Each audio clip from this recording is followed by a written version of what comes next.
Chapter 1594. Although he was running away, Mu Bin's five senses were still there.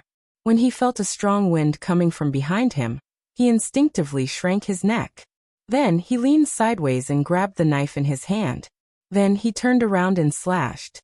Yang Chendong retracted his arm and dodged the fatal knife. He thought to himself, that was close. He had also become careless and began to pay more attention to Mu Bin. Since he could become the king of Shiping by the Southern Ming Emperor, he was obviously not an ordinary person. He could only blame everything for going too smoothly, which made Yang Chendong lose his vigilance. Fortunately, his agility saved him. No matter what, his opponent did not hurt him. Yang Chendong, who was no longer careless, was even more terrifying once he got serious. When he stretched out his left hand again, Yang Chendong moved faster and grabbed at Mu Bin for the second time. Save me. Mu Bin suddenly felt a sense of danger when he missed his target. The knife just now seemed to be a hasty attack, but in fact he had been planning for a long time. He wanted to counterattack when someone suddenly attacked him. He had been training a lot, and his results were very good. However, such a sure-win knife did not work. He knew that Yang Chendong was difficult to deal with. Now seeing that he was closing in on him again, other than continuously waving his blade, he was also shouting loudly. King of Shiping was indeed the king of Shiping, especially a king like him who had been guarding the territory. He had been practicing martial arts since he was young, so he was quite skilled.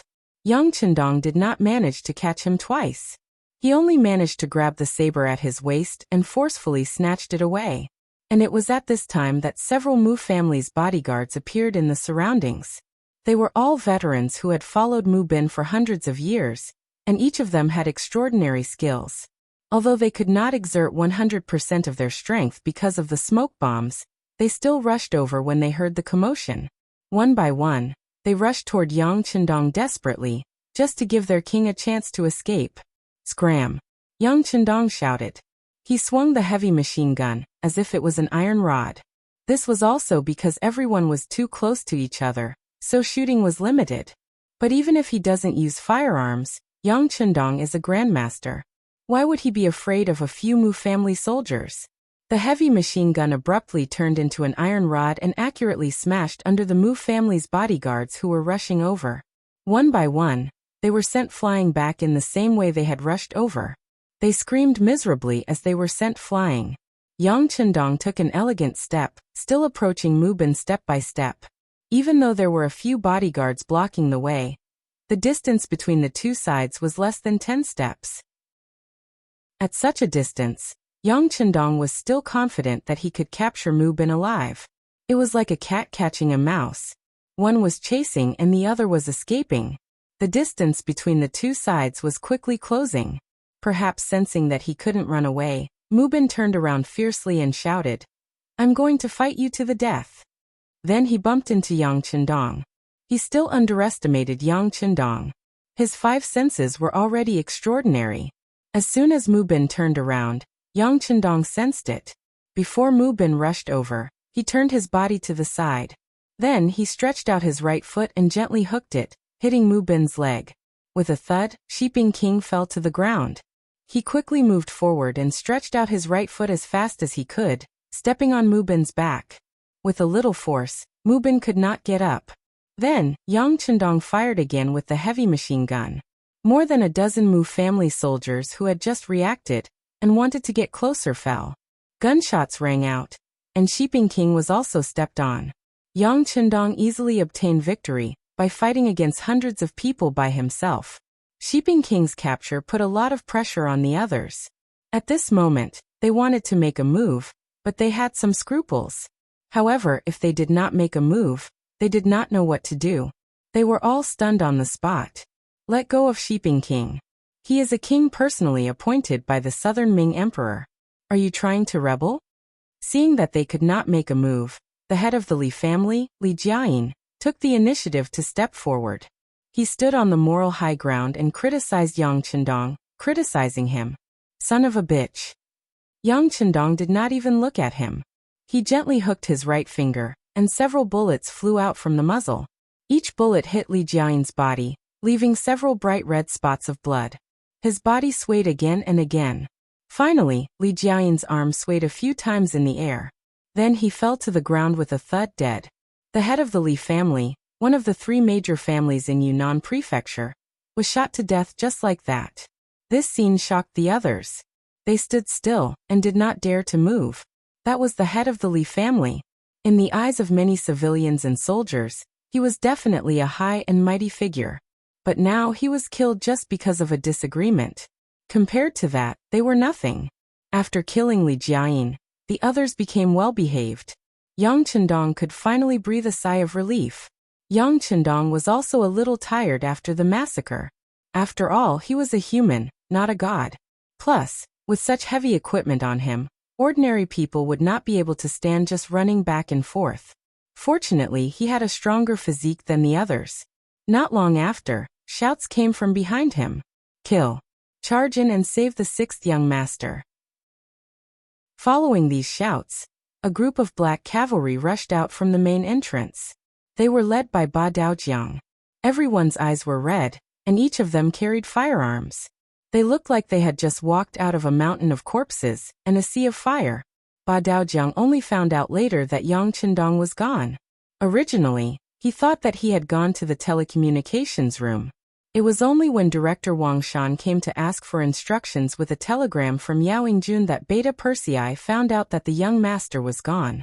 There was no need for Ba Daojiang to explain what it meant for someone to disappear at this time. Ba Daojiang could imagine it. Previously, Yang Chendong had broken out alone and attracted the attention of the assassins. After that incident, Ba Daojiang blamed himself, thinking that he had not done his duty. Now that Yang Chendong had disappeared, one could imagine how anxious he was. After leaving the side entrance to Dao Xiao and the back entrance to the other black cavalry, Ba Daojiang led hundreds of black cavalry to break out from the main entrance. Along the way, all he saw were the corpses of his enemies. He could imagine who had done it, so he was even more anxious. After all, Yang Chendong was only one person. If he discovered something unexpected, there would be no one to inform him. The more he thought about it, the more anxious he became. Ba Daojiang and the others charged faster and faster. Finally, they appeared at the main entrance and finally saw Yang Chendong. When they saw that the young master was safe and sound, and that there was a person under his feet, and that there were corpses all over the ground in front of the young master, Ba Daojiang heaved a sigh of relief. Then he led the black cavalry straight to Yang Chendong. The black cavalry also charged out. Seeing that there was no chance to attack Yang Chendong, the other Mu family soldiers at the main entrance wanted to escape. However, at this moment, gunshots rang out again. This time they did not hit their bodies. Instead, they hit the air. If you don't want to die, stay where you are. Otherwise, the gun doesn't have eyes. They had already seen the power of the firearms. Who would dare to escape? Previously, they had taken action because there was a glimmer of hope. Now that even their last hope was gone, everyone had lost their will to resist.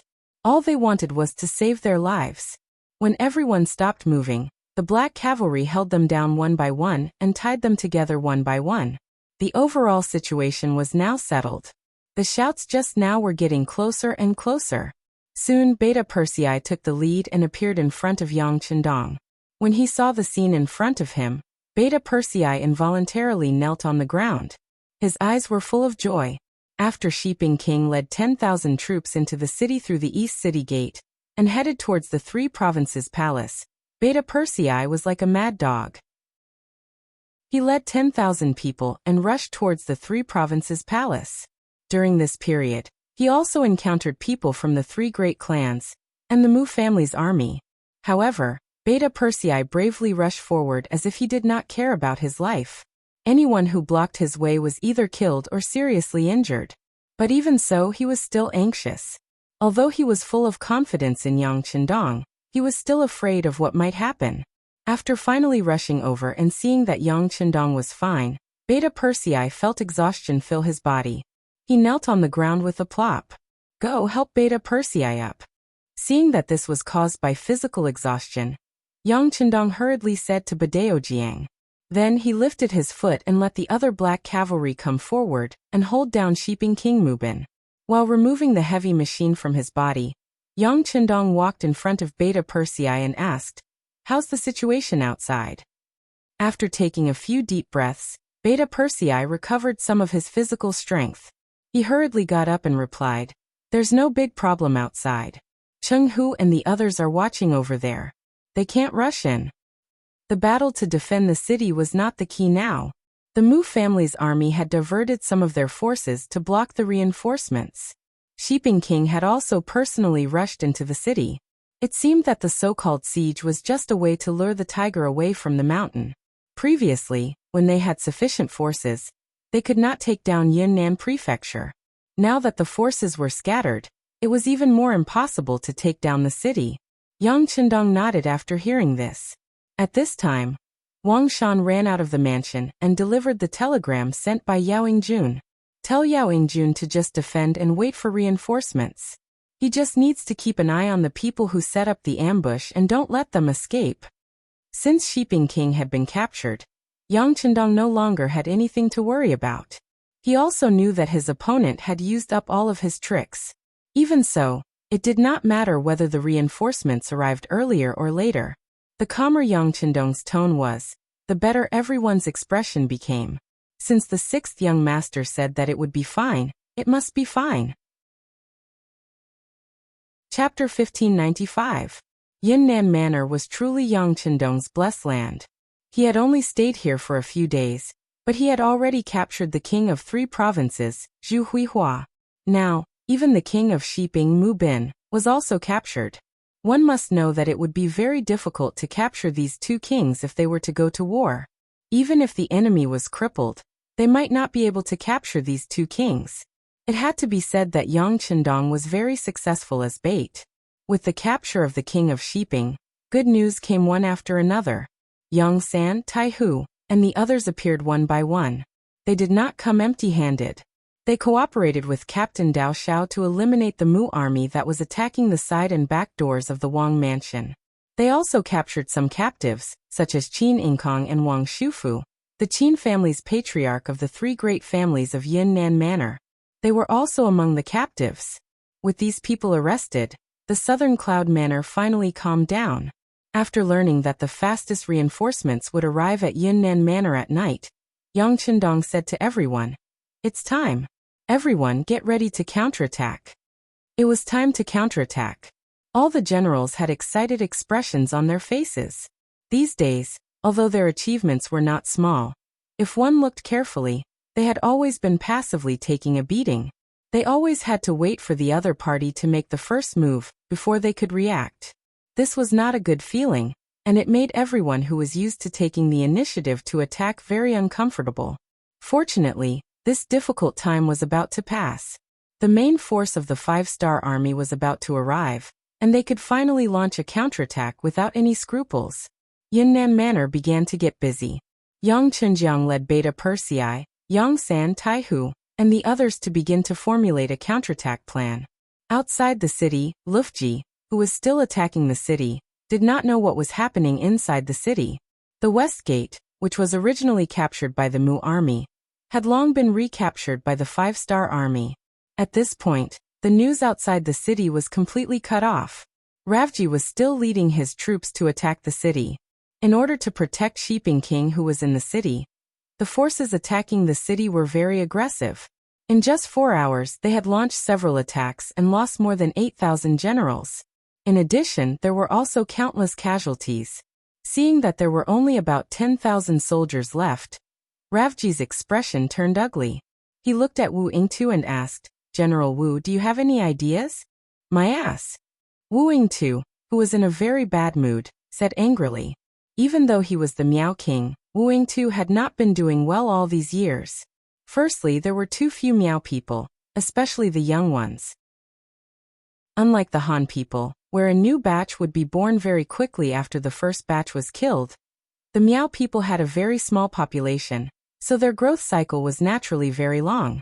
In order to fight for more benefits for the Miao people, Wu Yingtu had brought all the young people in the tribe out, all for the sake of fighting for more benefits. This was the last of his strength in the Miao people.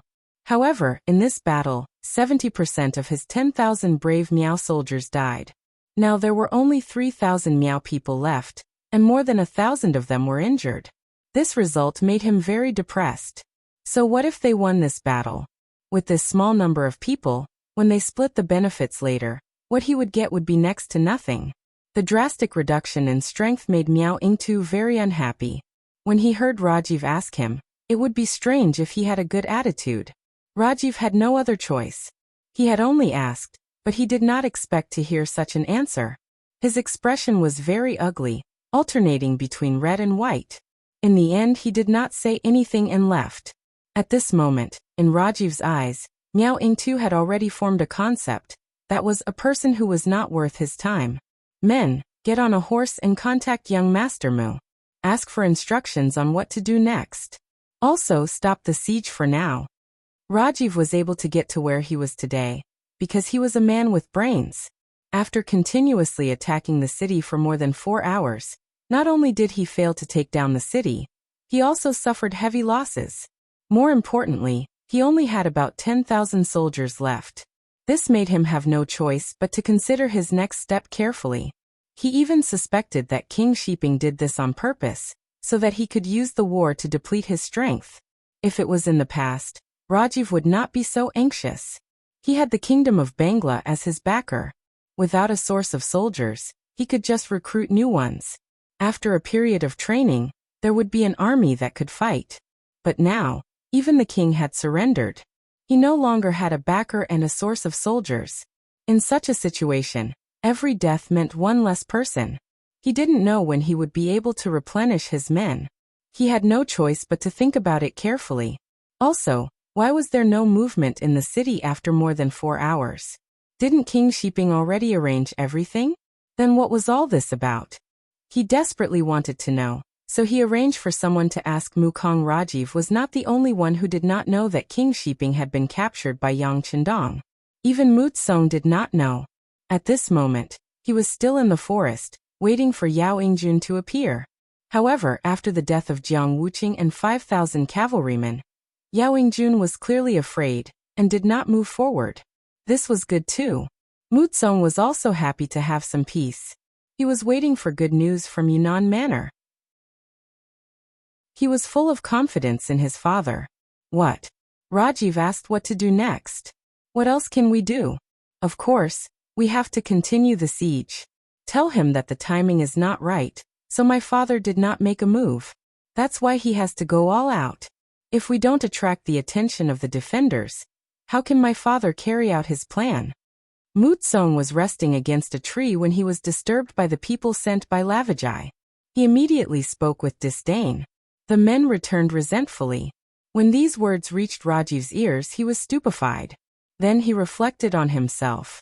Could it be that the siege was not successful, and King Shiping did not see the right opportunity to make a move? If that was the case, he would have to work hard to continue the siege. Rajiv made a decision, or rather, he could only obey his decision. He went to find Wu Yingtu again to discuss the siege. Unfortunately, he was directly rejected this time.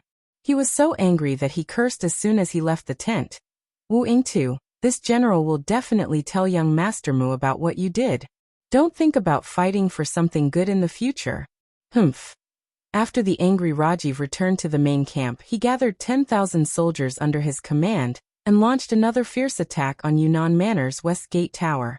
Compared to before, this attack was more ferocious. It was obvious that he wanted to use the army to suppress the city and create enough conditions for King Shiping to make a move. Rajiv, who thought he was doing the right thing, did not know that the 5-star army's real reinforcements were less than 10 li away from Yunnan Manor south. The first reinforcements were known as the King of Cavalry, the world's first cavalry army. After receiving Yang Chendong's telegram, each soldier was equipped with 4 horses, and galloped out of Mount Liang under the lead of Army Commander Tian Hu. Along the way, they did not enter the city but took a detour. When the black mass of cavalry passed by, the soldiers of the 3 provinces in each city closed their doors and did not come out. The might of this cavalry was so fierce that it gave people a feeling of invincibility from afar. It was already fortunate that they didn't attack their cities. Who would take the initiative to find trouble with them?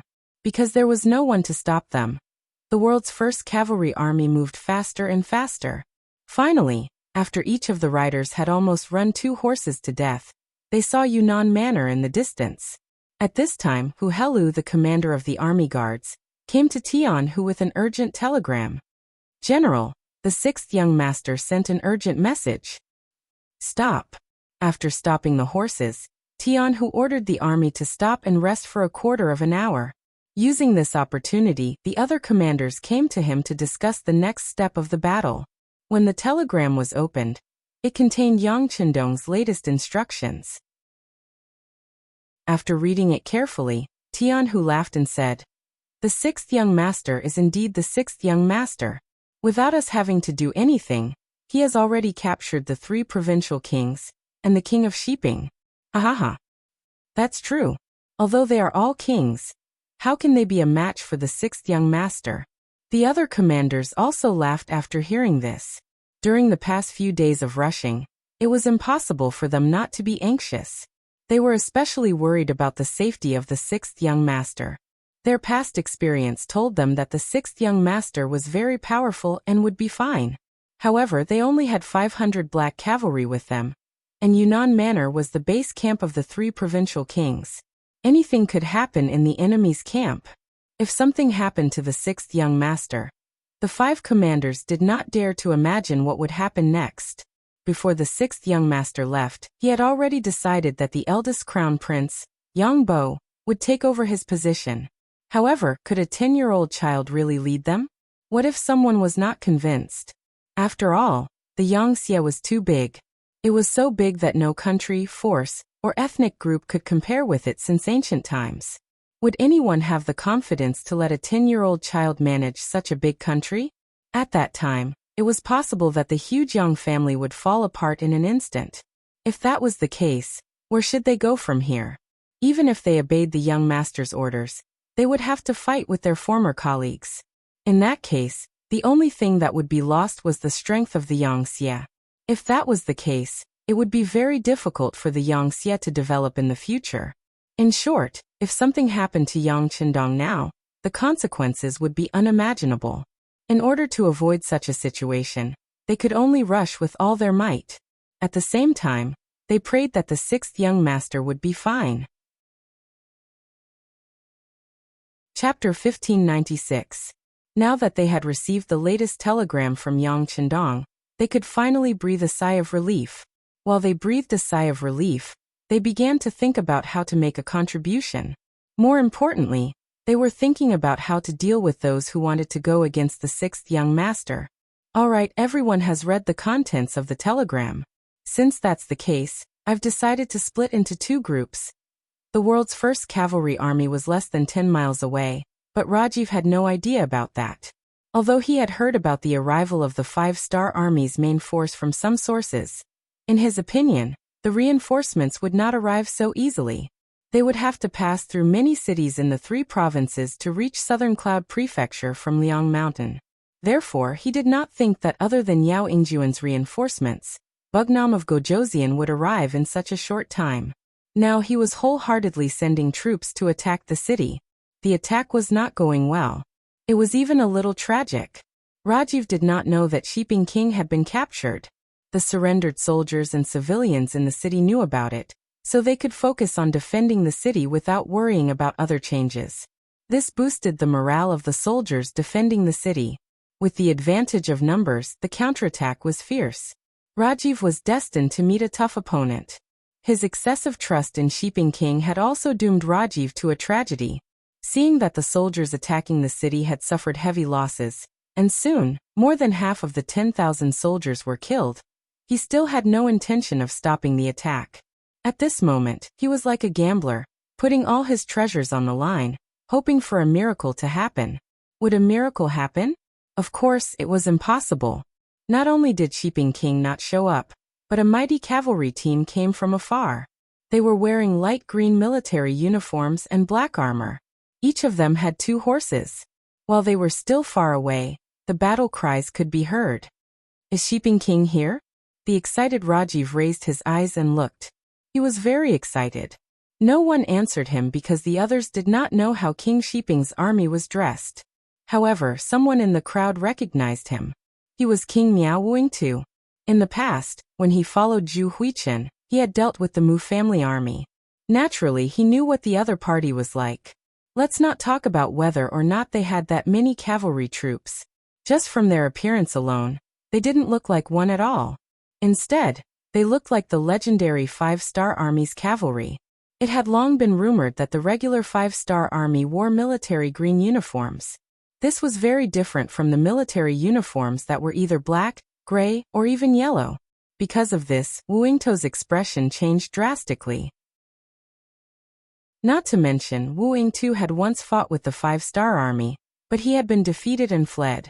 Could it be that the reinforcements from the 5-Star Army have really arrived? But how could they be so fast? Doubts arose in his heart, but he quickly suppressed them because he knew that this was not the time to be conflicted. It was the time to make a choice. If the reinforcements from the 5-Star Army really came, then they would not be a match for the enemy with their current strength. In fact, when the infantry faced the cavalry, the idea of survival instantly occupied the highest point. Then his gaze fell on Rajiv. Perhaps his only chance of survival depended on this person. Wu Yingtu was already having second thoughts. Rajiv did not know about this at all.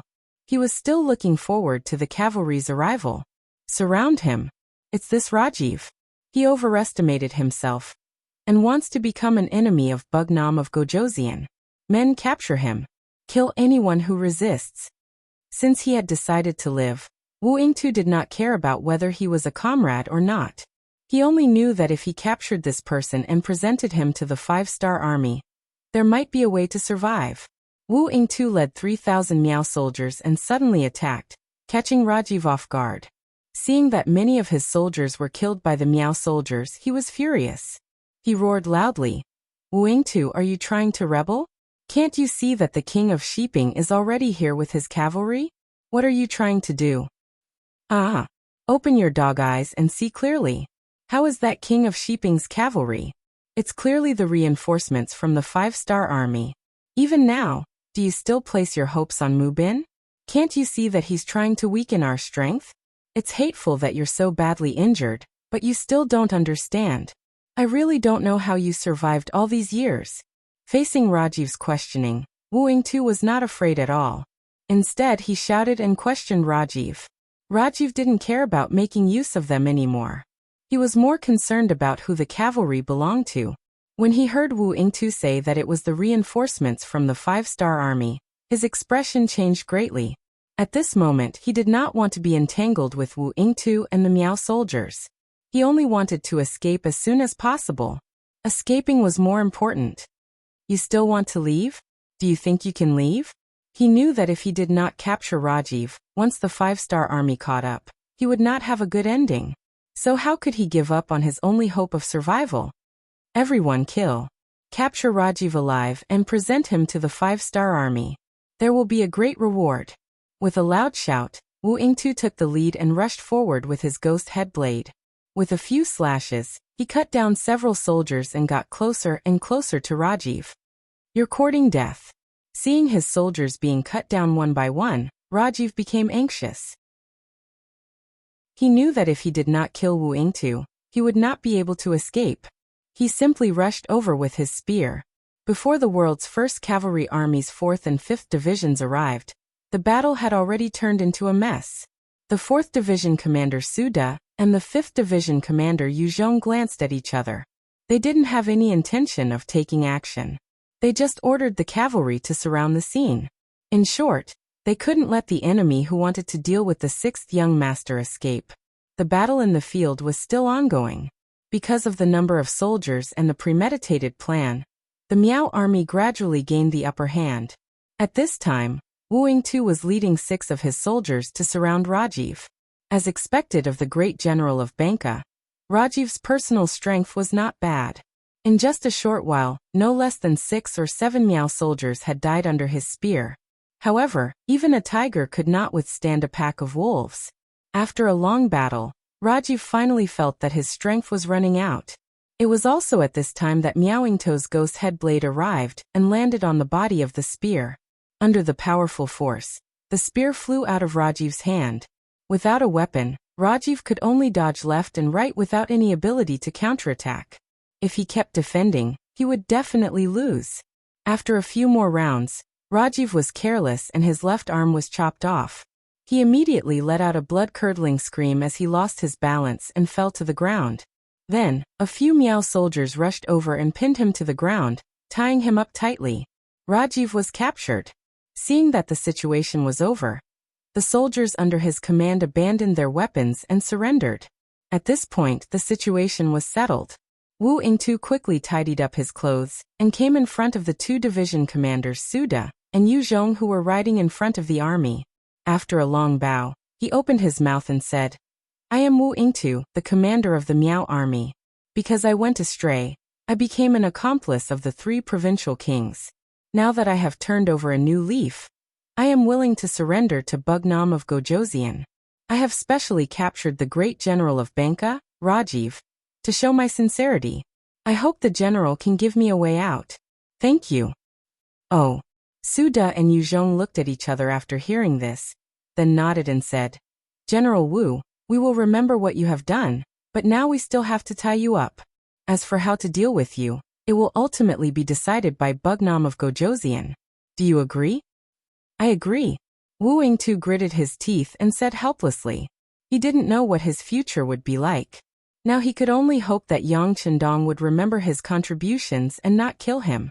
Under the city walls of Yunnan Prefecture, the chaotic battle ended dramatically.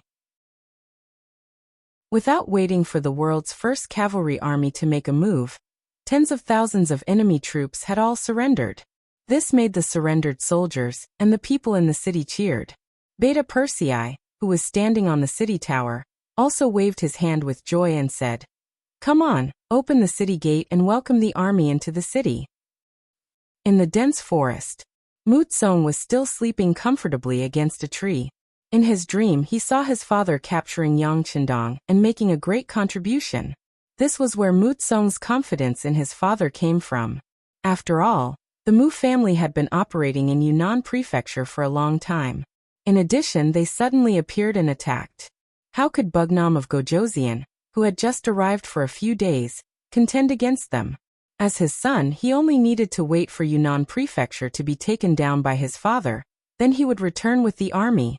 At that time, they would immediately contact the Southern Ming Army. With the support of the Southern Ming Army, how could a leaderless 5-star army be a match? In his dream, Mu Tsong was already overjoyed. He even saw the Southern Ming Empire's reinforcements coming. It was a mighty and majestic cavalry. Their arrival caused the earth to tremble. It was truly awe-inspiring.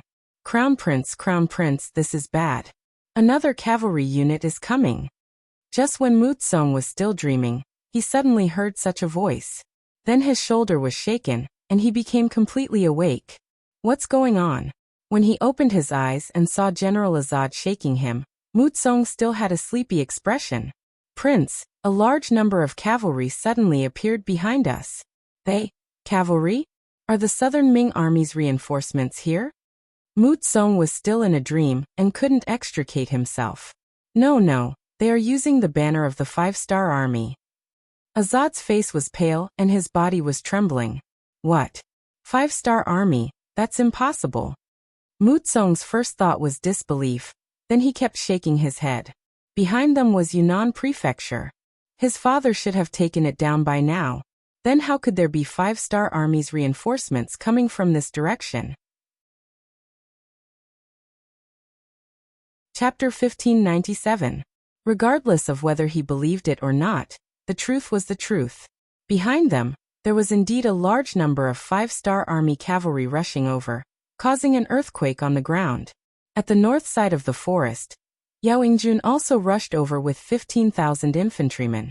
They split into 2 sides and blocked off the forest. How is this possible?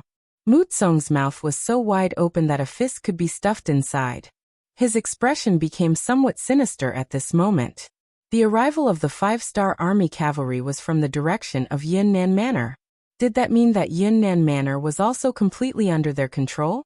If that was the case, where was his royal father? Why didn't anyone inform him when such a big thing happened? Mu Tsong couldn't figure it out, but it wasn't a matter of whether he wanted to or not. The 5-star army had already launched their attack. Facing enemies in the forest, They had a way to attack. For example, the simplest fire attack. Countless arrows fell like rain into the dense forest, and a raging fire began to burn. The Mu family troops who were hiding in the forest became even more chaotic. The soldiers were full of confidence before because the 5-star army was finished, and even Bugnam of Gojoseon might be captured. But now, the appearance of the 5-star army's cavalry dispelled their thoughts and made them feel that their lives were in danger. The arrows fell and ignited the forest. The Mu family troops who had nowhere else to go could only charge out and fight to their deaths. Fight to the death. The two generals, Azad and Hak, decisively made a decision. They had fled all the way here. Now that they didn't even have a country, they didn't have much hope for the future. Now that they could die for a noble cause, they might as well fight to the death. But the two didn't notice that when they led their troops to attack, the savior in their eyes, young Master Mutsong, disappeared. On the official road, the forest on both sides was set ablaze. More and more Mu family troops rushed out from both sides of the road. Azad and Huk rushed out from the east side of the forest, while Luoguan led his army and rushed out from the west side of the road. When the two armies joined together, there were nearly 20,000 men and horses charging towards the 5-star army's cavalry. They didn't choose to attack Yao Yingjuan's troops because they didn't want to expose their backs to the cavalry. This would only accelerate their defeat. However, was it really a good choice to target the world's #1 cavalry army? Haha, it's good that you've come. I'm leaving. 1st Division Commander Tae-mu had always been a valiant warrior who loved to lead the charge. When he saw the enemy charging at him, how could he be courteous? He immediately squeezed his horse's belly with his legs and led his 10,000 soldiers to charge forward. The first merit belongs to our 2nd Division.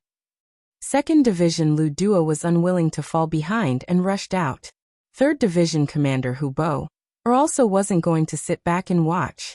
He wanted to rush out as well, but Commander Tian who came in front of him. 3rd Division Commander, they are enough. Your division is in charge of guarding. Remember, no one is allowed to escape. If they want to make an enemy out of the 6th young master, they will have to pay the heaviest price. Oh. Although he was a bit unwilling, a military order was absolute. After Hu Bo agreed, he spread out the 10,000 cavalry soldiers of the 3 divisions and completely surrounded the 2 forests. No one was allowed to escape. Using infantry against cavalry was like using scissors while the other side used rocks. The result was mostly predetermined. There were also powerful infantry that could fight evenly with cavalry. However, infantry usually had the advantage of terrain and numbers, or they were proficient in battle formations and had more powerful weapons. Clearly, the Mu clan army didn't have the advantage. Therefore, when they had the same number of troops, using infantry against cavalry was no different from seeking death. Not to mention the world's #1 cavalry army. Even if it was an ordinary cavalry, victory would be assured against 20,000 infantry. Moreover, the ones fighting were Tae-mu and the others. There was no possibility of failure.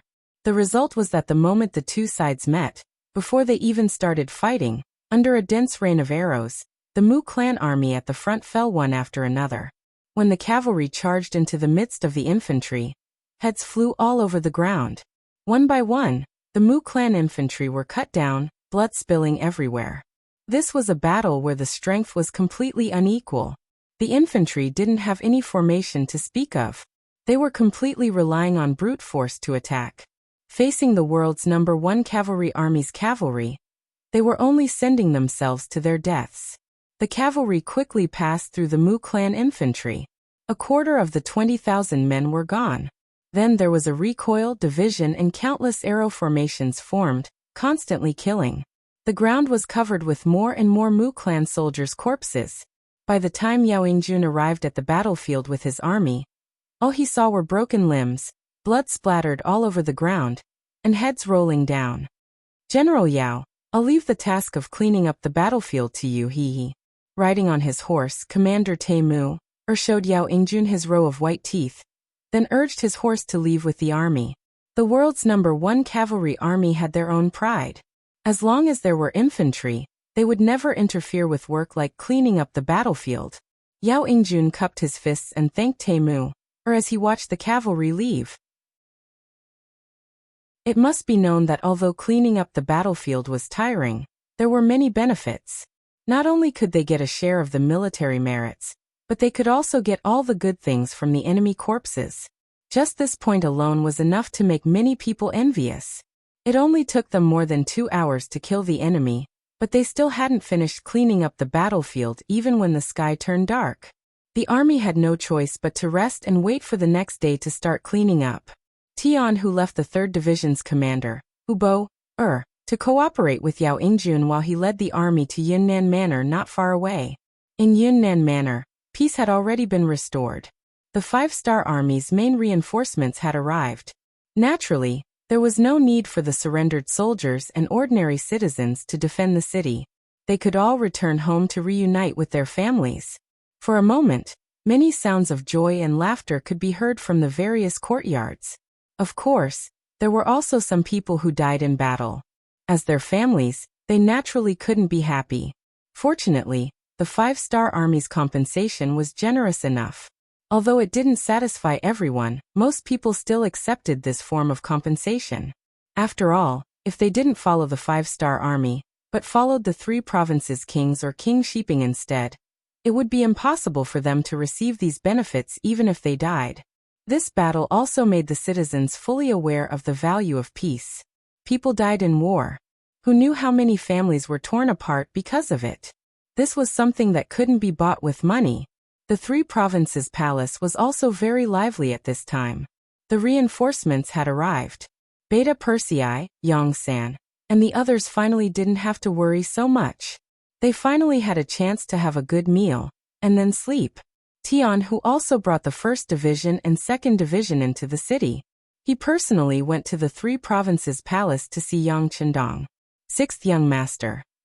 The moment he saw Yang Chendong, Tian, who couldn't help but cry. Without knowing the secret of Yang Chendong's possession, none of the high-ranking officers felt at ease this time.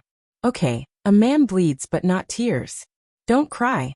Yang Chendong personally got up and helped Tian Hu up. 6th young master, your actions this time were too risky. But some people are too hateful. They actually want to deal with you. In this matter, the Southern Ming Dynasty must be secretly supporting them. Do you think we should send troops to Nanjing? Please rest assured, 6th young master, my world's 1st cavalry army is willing to be the vanguard. After the greeting, Tian Hu took the initiative to ask for a battle. With the current strength of the world's 1st cavalry army, these words could be said and done. Yang Chendong knew this, but he decisively shook his head. Tian Hu, this young master can understand your feelings, but now is not the time to do this. The Southern Ming Dynasty is full of Han people. It would be best if it can be accepted peacefully. Accepted peacefully? Is there such a possibility? Tian Hu asked with some doubts. The process is of course tortuous, but this young master already has an idea. You don't have to worry. Yang Chendong once again showed a confident smile. In the Southern Ming Dynasty, he had already played a big game of chess. If the other party agreed, it would be fine. If they didn't agree, then he would be doomed. Nanning Prefecture. As the capital of Guangxi Province, the general's mansion in Nanning Prefecture was also brightly lit. The general of Guangxi Province, Bai Kuan, was currently sitting cross-legged. Although this was his mansion, there was still a hint of nervousness on his face. Opposite Bai Kuan was a scholar in a long robe. This person's appearance was not ordinary, and he looked very kind. If it wasn't for the arrogance that flashed in the corner of his eyes from time to time, he would have given people a better impression. The scholar in the long robe reached out and took a sip of the tea. He frowned slightly. Obviously, the rough tea leaves made him somewhat unhappy. However, when he thought of his mission, he didn't say anything about this matter. On the contrary, he said against his will, "Good tea. Assistant Minister Zhou is too polite. How can a martial artist like me know what good tea is? As long as you are happy, I will be happy." He constantly paid attention to the actions of the man in the long robe. Some flattering words came out of his mouth. He really had to be polite. This Assistant Minister Zhou was the left Assistant Minister of the Southern Ming Dynasty's Ministry of Rights, Zhouzong. It was said that he was deeply favored by the emperor. For a martial artist like him, it was usually impossible to invite him to sit together. Now that he finally had the opportunity to sit together, of course, he would try his best to please him. Chapter 1598.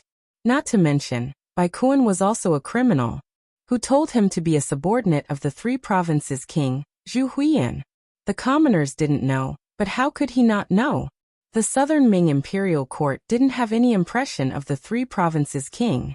If it wasn't for the fact that they needed to use this barrier to block the five-star army, they would have already dealt with him. Now that Bugnam of Gojoseon and the three provinces' king were fighting, no matter who won or lost, the southern Ming imperial court didn't need to make a move. This was a great thing. Taking advantage of this opportunity, Zhou Xiang suddenly appeared and represented Zhu Qizhen in recruiting Baikuan. Zhu Qizhen was the emperor of the Great Ming Dynasty, and Baikuan was just a martial artist. How could he not agree? How could he dare to disagree? This led to the scene where the two of them sat together. Now that everyone was seated together, Zhou Xiang was obviously the leader. Whatever he said, Baikuan obeyed. This was also a general's respect for the imperial power, and his desire for power. Considering the Great Ming Dynasty's emphasis on literature and suppression of military power, military officials had never had a high social status. Many military officials even had to lower their heads to civil officials to ensure their position. They needed to find a backer. Baikuan simply treated Zhou Xiang as a backer and respected him. Speaking of which, Baikuan had only been a chiliarch in the past. It was only because Zhu Huixin had taken a liking to him that Baikuan had promoted him and given him the authority to command the entire Guangxi army. That was how he had gained his current reputation. Zhou Xiang looked down on such a rootless person from the bottom of his heart. If it wasn't for the fact that he still needed Baikuan, he wouldn't even look at him. However, Guangxi's position was very important now. It replaced the original Yunnan manor and became Bugnam of Gojoseon's border. This also caused Baikuan's status to rise, which was why Zhou Xiang lowered himself to come here. However, no matter what, the tradition of scholars looking down on martial artists was still there. As for Baikuan's flattery, Zhou Xiang thought that everything was normal. Zhou Xiang pretended to be very enthusiastic and said to Baikuan, "General Bai, this time, the emperor is very optimistic about you." After knowing that General Bai has abandoned the dark side and joined the light side, he was very happy. He even handed over the military power of Guangxi to you. You can't let the emperor down. Yes. This general thanks His Majesty for his benevolence, but this lowly one knows that this was all because of Assistant Minister Zhou. So this lowly one is even more grateful. When you leave in a while, I have a small gift to send you off. Baikuan said humbly, as if giving Zhou Xiang a gift was a great job. Ha! Seeing how sensible Baikuan was, Zhou Xiang chuckled. General Bai is too polite. It would be impolite for this old man to refuse. In fact, we are all working for His Majesty, so it is only right that we work hard. Yes, it is only right that we work for His Majesty. Baikuan repeated these words. Oh, that's right. General Bai, I don't know if you've thought about it, but no matter who wins or loses this battle, there will be people coming to look for you very soon. I wonder how you will deal with them. Zhou Xiang joked as he brought the topic back to business. Baikuan was very clear that this was a test for him. He had asked himself this question before. At this moment he did not hesitate to answer. Is there even a need to ask? I, Baikuan, am a man of Southern Ming. Even if I die, I will be a ghost of Southern Ming. Whether it is the three provincial kings or Bugnam of Gojoseon, they are nothing. If they dare to come, they will definitely hit a wall. Our Guangxi prefecture's 50,000 soldiers are not to be trifled with. Haha, good. General Bai is very bold. Come, let this assistant minister toast you with tea. This result was very pleasing to Zhou Xiang's ears. Naturally, his mood was very good. This general doesn't dare. This general is the one toasting you. Baikuan smiled, revealing a row of teeth as he raised the teacup in his hand. The two looked at each other and drank. After putting down the teacup, Zhou Xiang chuckled. Actually, things might not be that bad. Although Bugnam of Gojoseon is powerful, he has already entered Yunnan Prefecture, and is a turtle in a jar. Perhaps the 3 provincial kings have already taken him down. Furthermore, we still have Shiping King in Yunnan. He will keep an eye on that place. Nothing will happen. Even if someone wants to harm Guangxi, this assistant minister has already spoken to the Guangdong political commissioner, Yang Xian. When the time comes, the Guanghai Guard will send reinforcements. At that time, with the geographical advantage, no one will be able to gain any advantage. Yes, everything will be according to Sir Zhou's arrangements. Sir Zhou, this general is toasting you. Please have some tea. Bai Kuan nodded.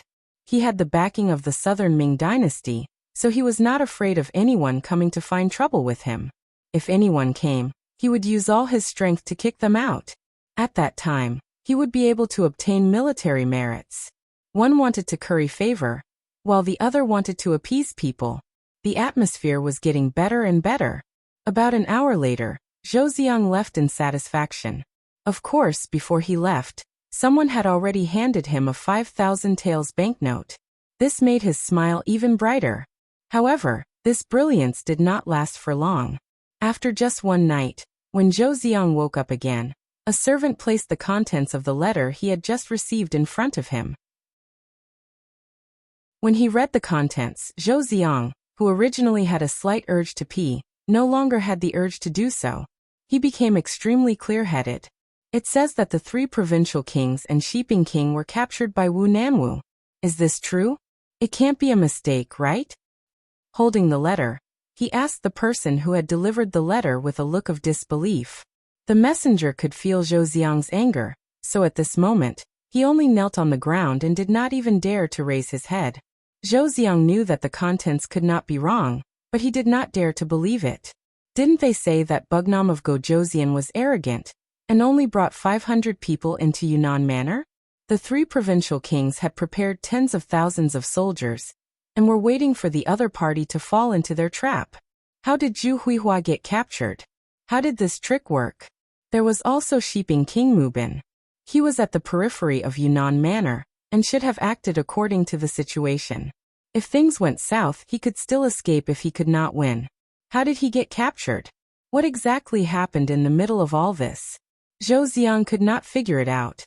Looking at the trembling messenger kneeling on the ground, he said, "Send a messenger pigeon to the Southern Cloud Manor's embroidered uniform guards. Ask them what happened and how it ended up like this. Report back to me after you figure it out." Finally, he could leave. The messenger in charge of the messenger pigeon quickly nodded, and was about to leave. "Wait, this matter cannot be publicized now. If the news is leaked, I will take your life." Thinking that once the news was out, it might cause panic, so Zhou Ziang decided to suppress this matter first. "I understand." The messenger nodded in agreement and finally left, leaving Zhou Ziang alone to sit there and think. After a long time he sighed. Things changed so quickly that it was somewhat unbelievable. Zhou Ziang could not help but think that the situation in Guangxi seemed to be a bit dangerous. Guangxi was indeed in danger. Zhu Huihua was the king of 3 provinces. This time, Yang Chendong only brought 500 black cavalry and rushed into Yunnan Manor, because Zhu Huihua promised that as long as he came, he would hand over the power of the 3 provinces. Although Zhu Huihua had broken his promise, Yang Chendong still kept his promise. Of course, now was the time to take back the power of the 3 provinces. It was just Guangxi. It was impossible to say that Yang Chendong valued it. Currently, Yangxia's territory was rich and populous, so Guangxi province was not a big deal. However, if he wanted to swallow the entire Great Ming, Guangxi was the only way. In addition, he was justified this time. How could he let go of such a good opportunity? First, he met Yao Ingjun and learned that Guizhou had changed sides and voluntarily joined Yangxia. Now that Yunnan was under his feet, and even Shiping's Wang Mubin was captured by him, it was time to solve the problem of Guangxi. Jiang Wuqing died a heroic death. Generous compensation. His family will be rewarded with land. If his children are of appropriate age, they can be sent to the Yang clan school in Suxian City to study. Yao Ingjuan's loyalty is commendable. His personal ability is outstanding. Drafting the military affairs of Guizhou and Yunnan. When there is a suitable candidate in the future, he will be replaced. If the soldiers who follow Jiang Daqing are willing to join the 5-star army, they can pass the examination. Those who are not willing to join the army and are willing to follow the people will be given land. Captives must be protected. After paying money, they can also serve the people. Those who can't find a protector will have to serve the Yangxia according to their rank. When the time is up, they will be sent to other Yangxia provinces. They can also enjoy the respect of the Han people. In this battle, the surrendered generals will be judged according to their performance. Those who have performed meritorious deeds can be reduced to commoners. Those who do not change will be sentenced to death or 3 to 30 years of reform through labor. Orders came out of Yang Chendong's mouth. The chaos in Yunnan Prefecture was quickly being dealt with. At the same time, the food and other necessities from the other provinces were quickly distributed to Yunnan and Guizhou. This was to ensure that the people here had clothes to wear, food to eat, money to earn, money to spend, and things to buy. After all, this was the land of the Han people. Yang Chendong gave the people here sufficient respect. Not only did he not force them to move, but he also redistributed land and property to ensure that everyone had land to farm and things to do. Of course, the policy of relocation still had to be announced. Although Yangxia's territory was large enough, the number of Han people was still too small. This caused the influence of the Han people to be unable to reach the level that Yang Chendong wanted. Chapter 1599. If the millions of people in the two provinces were willing to migrate, it would greatly increase the number of Han people in the other Yangxia provinces. It would also allow Han culture to spread to other foreign races faster, allowing the custom of Han people being respected to continue. Since they wanted the remaining people to have land to farm, where would the land come from? They would need to take advantage of the rich, which were the nobles and gentry. If there was no suitable reason before, the assassination of Yang Chendong by the 3 great clans of Yunnan was the best reason. For example, the deceased head of the Li clan, Li Jiayin, all of his assets were confiscated immediately. According to the statistics, Li Jiayin's family alone occupied thousands of hectares of fertile land, silver, and all kinds of goods, and shops amounted to 12 million taels of silver. When this harvest was reported to Yang Chendong, it gave him a fright. He had expected Li Jiayin to be rich, but he did not expect him to be so rich. Unfortunately, it was not desirable to hide wealth among the people. Those who were truly rich were misers. They only had themselves in their hearts, and they were even willing to betray their country and people for benefits. It was like the 8 great merchants of Shangxi in the late Ming Dynasty. They earned money from the Ming Dynasty's government and the people, but in the end, they funded the enemy. It was because of this that a small slave had occupied all of China's rivers and mountains. Thinking about it, wasn't the last emperor of the Ming Dynasty, Chongzhen, defeated because he had no money and no pay? The funny thing was that an emperor needed to borrow money from his officials, but in the end, there was no one he could borrow money from. He did not know how many good words he said, but in the end he persuaded his father-in-law to lend him 30,000 taels of silver. It seemed like he had dug out his heart and cut his flesh. But in reality, when the roaming king entered the capital, he actually plundered more than 6 million taels of silver from the emperor's father-in-law's house. With so much money, the emperor only borrowed 1/20th of the money and cried to the heavens and the earth. In the end, he lost both his life and wealth. Presumably, when he was killed by the roaming king, he regretted it, right? No, not necessarily. Some people were like this. They would not shed tears until they saw the coffin, and even if they saw the coffin, they would not shed tears. They regarded money as more important than the sky, even more important than their own lives. She really didn't know how such people's brains were developed, and what they were thinking. Having said that, even if Yang Chendong knew that there was such a thing, he would never allow the same thing to happen in his Yang family, especially under his nose. For this reason, he had formulated a series of rules when Yangxia was developing. For example, Yangxia encouraged business, but the business tax was very heavy, reaching 7 out of 10. In other words, the merchants of Yangxia had to pay a tax of 700 coins every time they made a profit.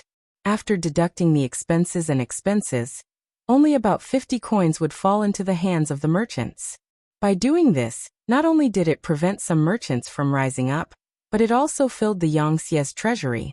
Also, Yangxie merchants were not allowed to be officials, not even within the 5 blessings.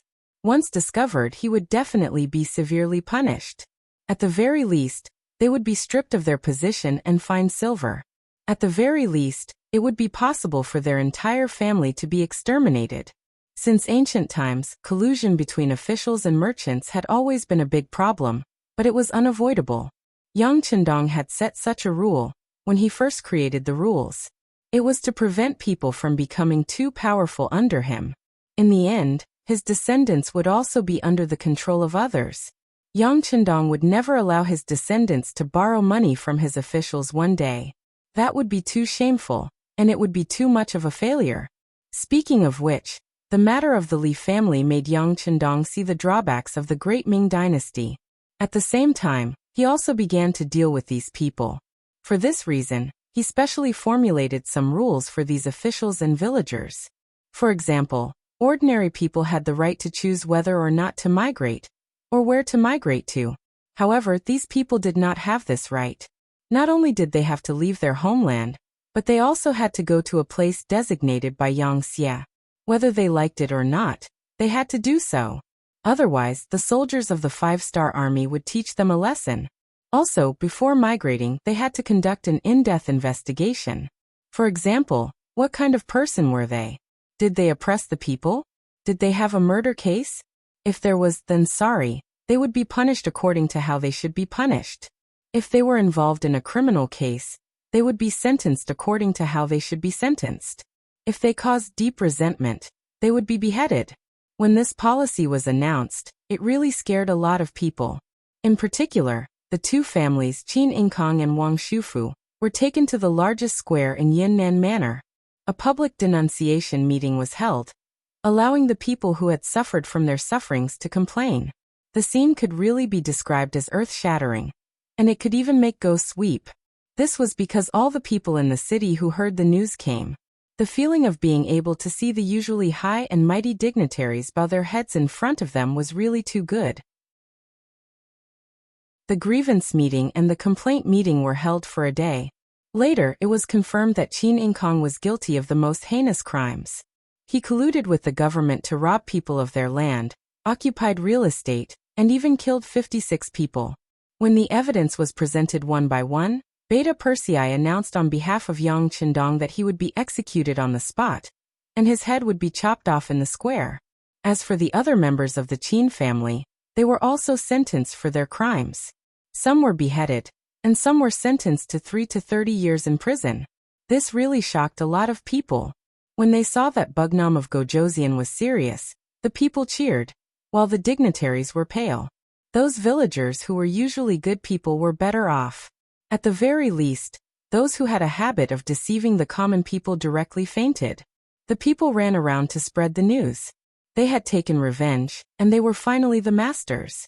The next day, it was Wang Shufu's Wang family's turn. In contrast, Wang Shufu was usually reasonable. At least, he had not personally killed anyone. There were a few bastards in his family who were found to have been sentenced to a corresponding term after being found out. As for him, he was returned home without any charges.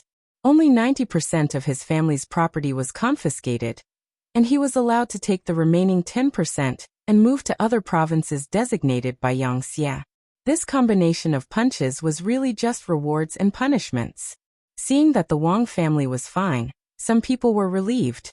At this point, the dignitaries that had troubled the great Ming dynasty for many years were easily dealt with by Yang Chendong. This was because Yang Chendong was ruthless enough. In addition, he was the founder and had the power that no one could restrict, so he dared to do this. If his son wanted to do this, it would be very difficult. However, once the news spread, it would inevitably lead to conflicts between the dignitaries and the dignitaries of other provinces. When Yao Yingjun told this to Yang Chendong, he chuckled and said, "It's fine. We didn't intend to reason with them anyway. As long as they enter my Yangxie, they will either follow my rules or seek their own deaths. There is no third choice. Don't worry, they know what to choose." Yang Chendong had this confidence. Facts also proved that in the Han territory occupied by the Yang family in the future, although the dignitaries and squires there offset each other in every way, in the end, they did not form a climate and threat. In the end, from opposition to compromise, and then to the habit of following. This proved that as long as one was ruthless, there was no problem that could not be solved. The most important thing was whether one dared to be ruthless, and whether they could carry it out.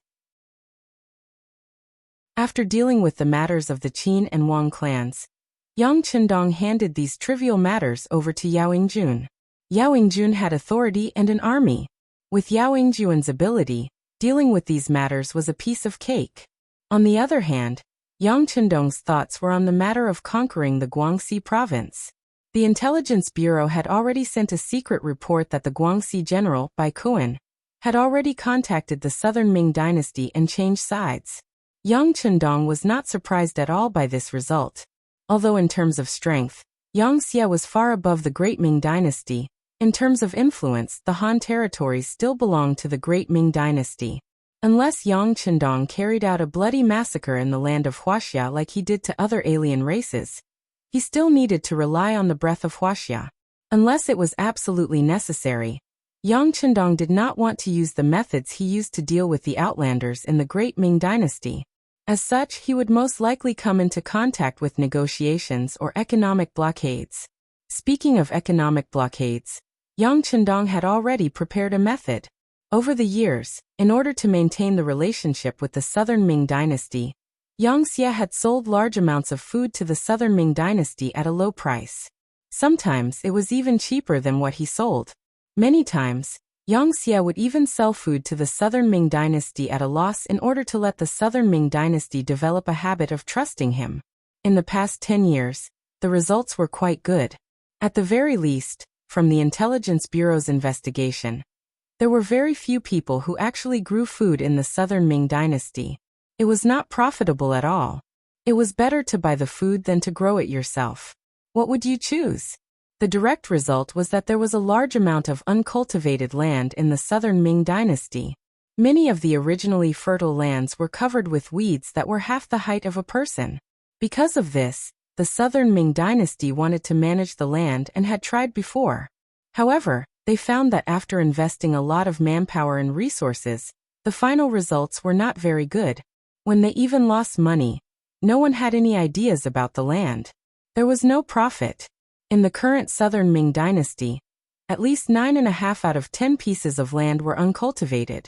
At this time, if the food supply to the southern Ming dynasty was suddenly cut off, one could imagine what kind of effect it would have. Of course, the southern Ming dynasty was also full of talents. They seemed to be afraid that this problem would affect the imperial court, so they built a granary in advance and filled it with food. It was said that it was enough to feed the entire southern Ming dynasty for 2 years. In other words, once Yang Xie cut off their food supply, they would have 2 years to deal with it. In this way the problem could be solved. However, since Yang Chendong was prepared to use the food supply issue to threaten the southern Ming dynasty, how could they not have any methods? Chapter 1600. Was it a granary?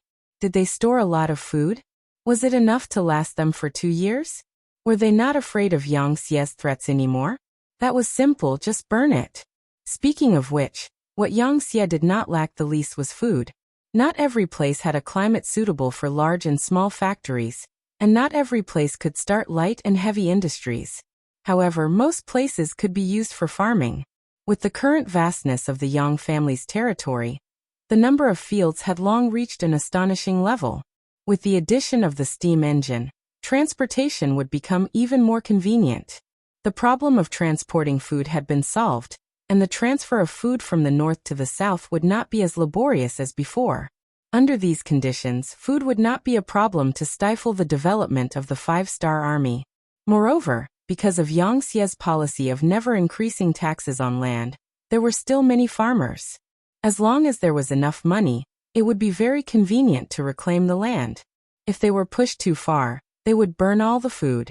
This was Yang Chendong's method of dealing with the southern Ming dynasty.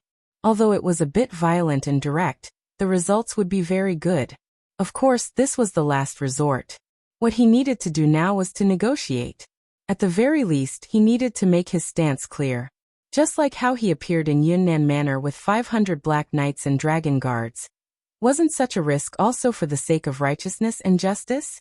Yang Chendong was also clear about taking back Guangxi. This was what the three provinces' king, Zhu Huixing, had promised him.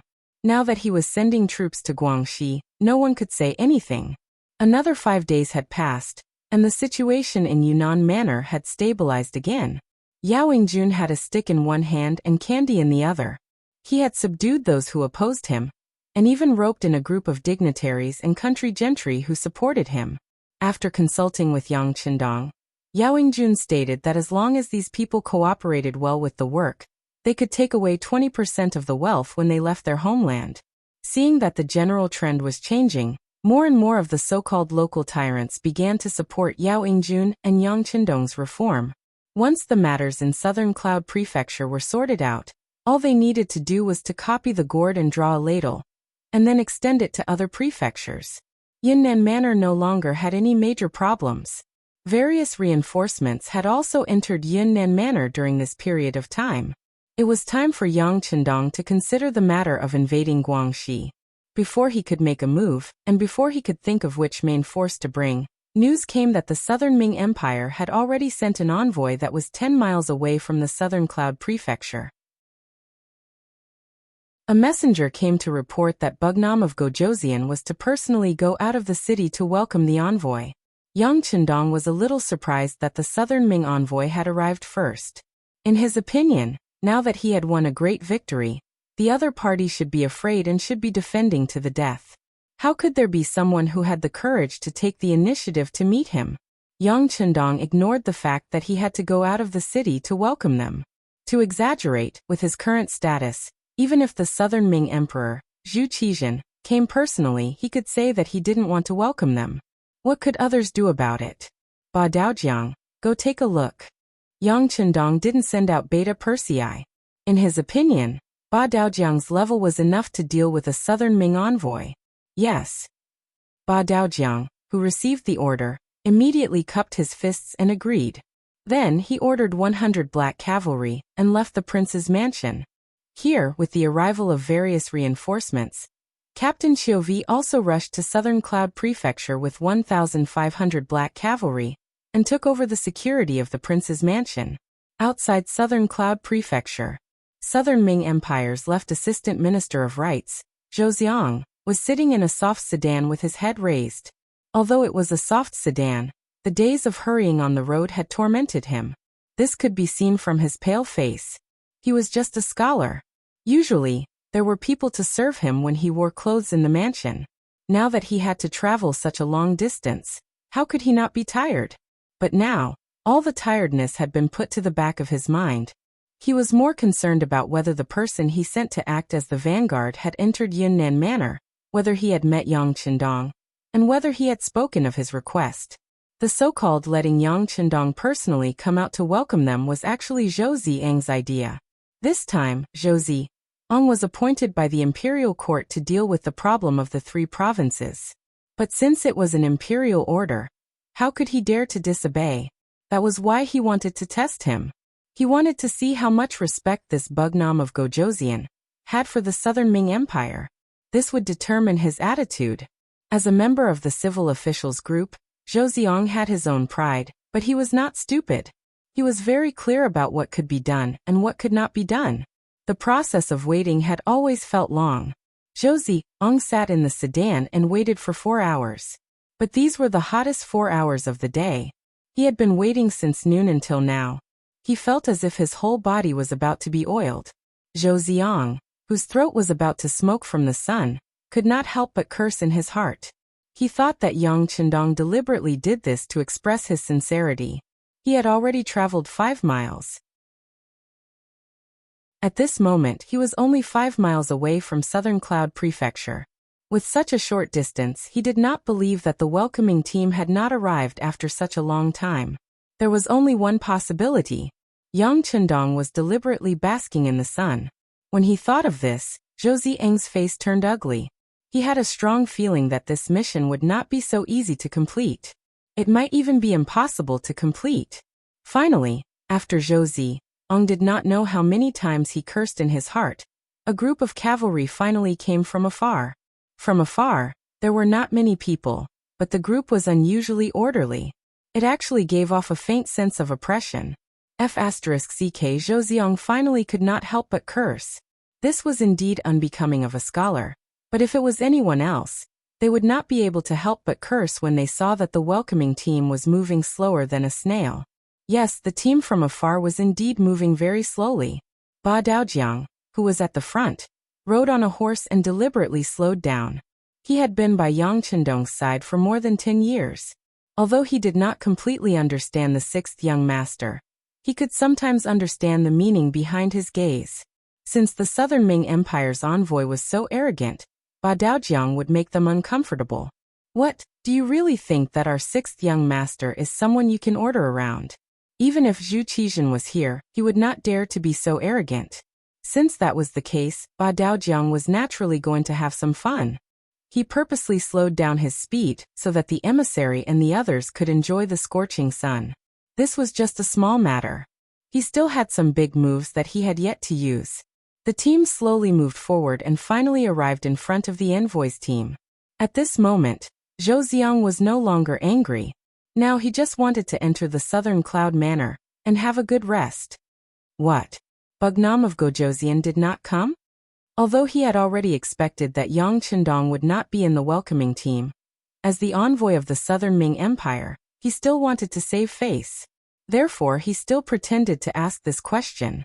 Bugnam of Gojoseon is busy with something important. Envoy, are you entering the city? Ba Daojiang did not explain much, and replied with a very arrogant attitude. Zhou Ziong was not stupid. Of course, he understood the hidden meaning in this sentence. It was saying that the matter he was here for was insignificant. Thinking that he was the envoy of the Southern Ming Empire, and did not need to lower himself to the level of a nameless person, he coldly snorted and pulled the curtain. Let's go. Enter the city. Enter the city. There were close to 1,000 people in the envoy team. They were also exposed to the scorching sun, and had been impatient for a long time. Now that they could finally enter the city, their faces were filled with joy. They hurriedly agreed and raised their placards, struck their gongs, and beat their drums. It seemed to be quite a show of force. Ba Daojiang sneered in his heart when he saw that the 1,000 people were still acting like this. Then he also turned his horse around. However, only those who were very close to him noticed that Ba Daojiang, who had turned his head, had a trace of a malicious smile on his face. Giddy up, giddy up. The black cavalry began to move. They were moving slowly just a moment ago, but this time, they began to speed up. As the war horses galloped, the yellow sand on the official road flew up like a gust of wind, and drifted towards the 1,000 people of the envoy team. The yellow sand that came out of nowhere hit the entourage of the envoys, causing them to cough violently and curse loudly. Why are you so slow? Hurry up, follow our team.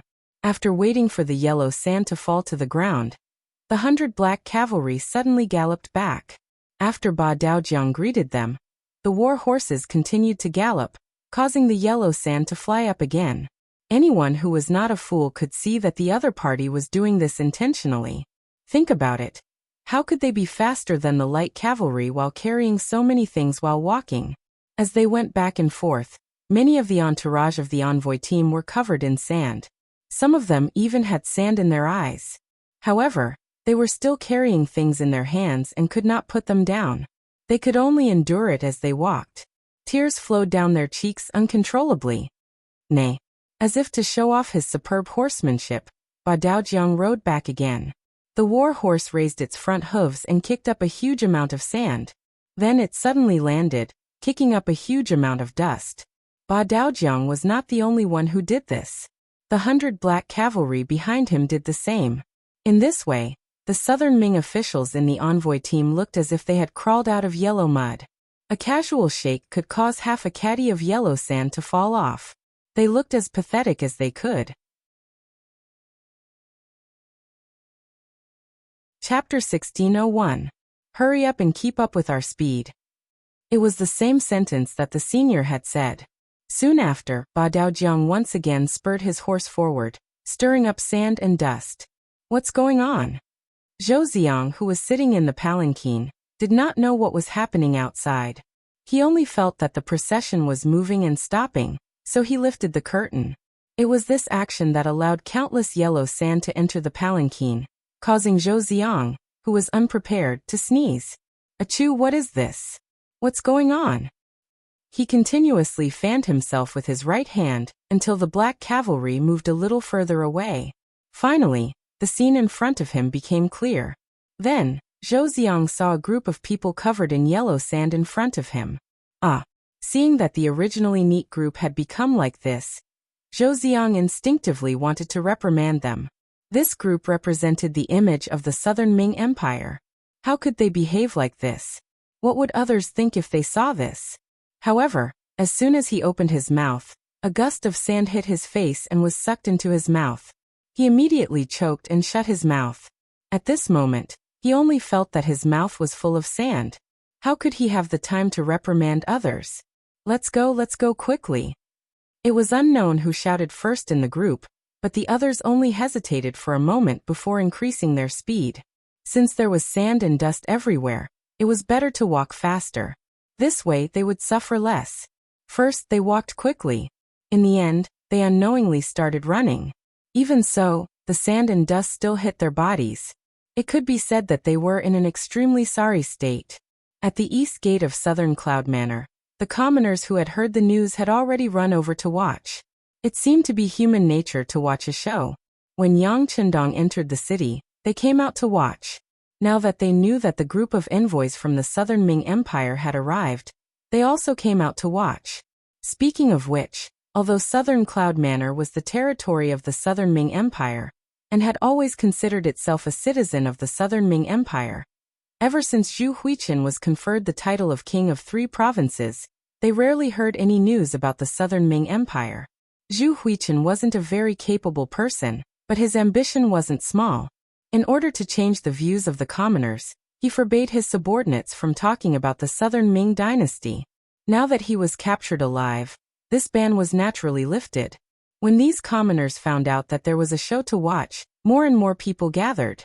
Hey, don't you guys think that the Southern Ming Imperial Court's envoy delegation is very impressive? A trusting commoner in the crowd asked. Of course. A young man who looked like a scholar said arrogantly. He had studied Confucianism for more than 10 years, and some of his ideas had long been deeply ingrained. Such a person yearned for the imperial examinations of the Great Ming Dynasty, and dreamed that one day he would be nominated for the imperial examinations. If that happened, he would really be able to bring glory to his ancestors, and become a person above others. The scholar proudly added, "How could you illiterate elders understand the might of the Southern Ming Imperial Court? Do you know the majesty of the emperor in the throne room? You should know that the Great Ming Dynasty values face the most. This time, the Great Ming Dynasty has sent a diplomatic mission. Of course, they will be very awe-inspiring. At that time, you will definitely be surprised." Is that true?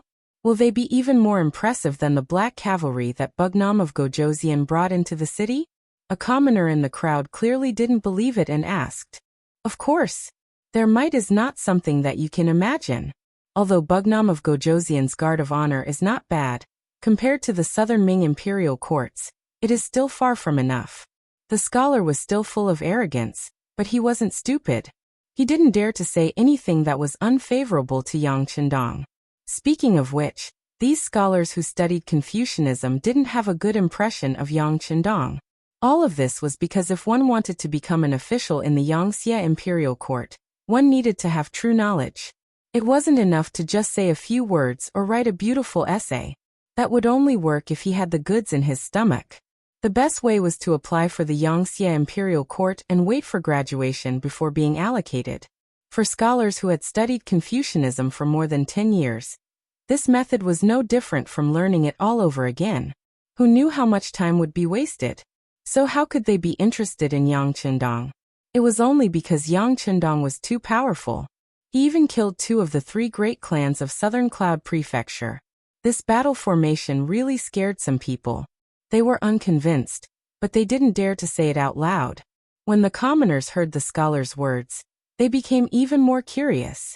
They wanted to see how impressive the so-called Southern Ming Imperial Court's envoy was. After seeing it, they could boast to their friends and relatives. Inside the city gate, the number of commoners increased. After some of the scholars' exaggeration, everyone's curiosity towards the envoys grew. Some people even began to imagine how heroic and domineering the so-called Southern Ming Imperial Court's envoy would be. "They're here, they're here." A person with good eyesight in the crowd shouted loudly. This seemed to be an order from the general. With this shout, everyone's attention was drawn to the city gate. Then, under everyone's gaze, the 100 black cavalry took the lead and moved out. Wow! A group of black cavalry, indeed impressive. Bullshit. Just as someone opened his mouth, he was immediately criticized by others. Open your eyes and take a look. That's Bugnam of Gojoseon's black cavalry. They must have gone out of the city to welcome the envoy. After this explanation, the person who shouted previously had an awkward expression. Fortunately, at this moment, another person spoke. "Look, the Southern Ming Imperial Court's envoy is here." That person really couldn't continue talking about how they were, because the domineering and awe-inspiring Southern Ming Imperial Court didn't appear. Instead, a group of people with dusty faces and disheveled clothes suddenly appeared. It was as if they had lost a battle and had no formation. Following behind the black cavalry was indeed the Southern Ming Imperial Court's envoy. Originally, they were still very dignified. But first they were baptized by dust and sand. Then they ran for a while. Each of them was covered in sweat. Some people couldn't take it anymore and simply unbuttoned their clothes. Only then did they feel cooler. Because of this, from afar, they didn't look like an envoy at all. On the contrary, they were in an extremely sorry state. To put it bluntly, they weren't much better than the fleeing commoners. This is the awe-inspiring and domineering Southern Ming Imperial Court's envoy? In the crowd, there were commoners who couldn't help but ask. "That's right, I can't see how impressive they are. They aren't much better than us commoners." That's right. That's right. Who was the one who said that the Southern Ming Imperial Court's envoy represents the face of the Southern Ming Imperial Court, and is very mighty? The commoners were all talking one after another. At this moment, the scholars in the crowd had already lowered their heads with a look of shame. If there was a crack in the ground right now, they would have directly burrowed into it. The commoners were stunned. It was obvious that the appearance of the Southern Ming Imperial Court's envoy this time was very unsuccessful. It could even be described as a failure. Zhou Ziang, who was in the sedan, wasn't much better. He had just spat out the dust in his mouth, but there was still sand floating on his face. It could be said that he was in an extremely sorry state. He also knew that now that they had entered the city, according to his previous intention, the procession had to stop. Then he would get down from the sedan and give a speech. In order to gain everyone's support, he had already obtained the imperial decree, and that was to announce that the scholars from Yunnan and Guizhou could go to Nanjing City at any time to take the exam. Because of Zhu Huihua, they would even receive a certain amount of preferential treatment. Zhou Ziang believed that once these words were spoken, he would quickly obtain the support of these scholars.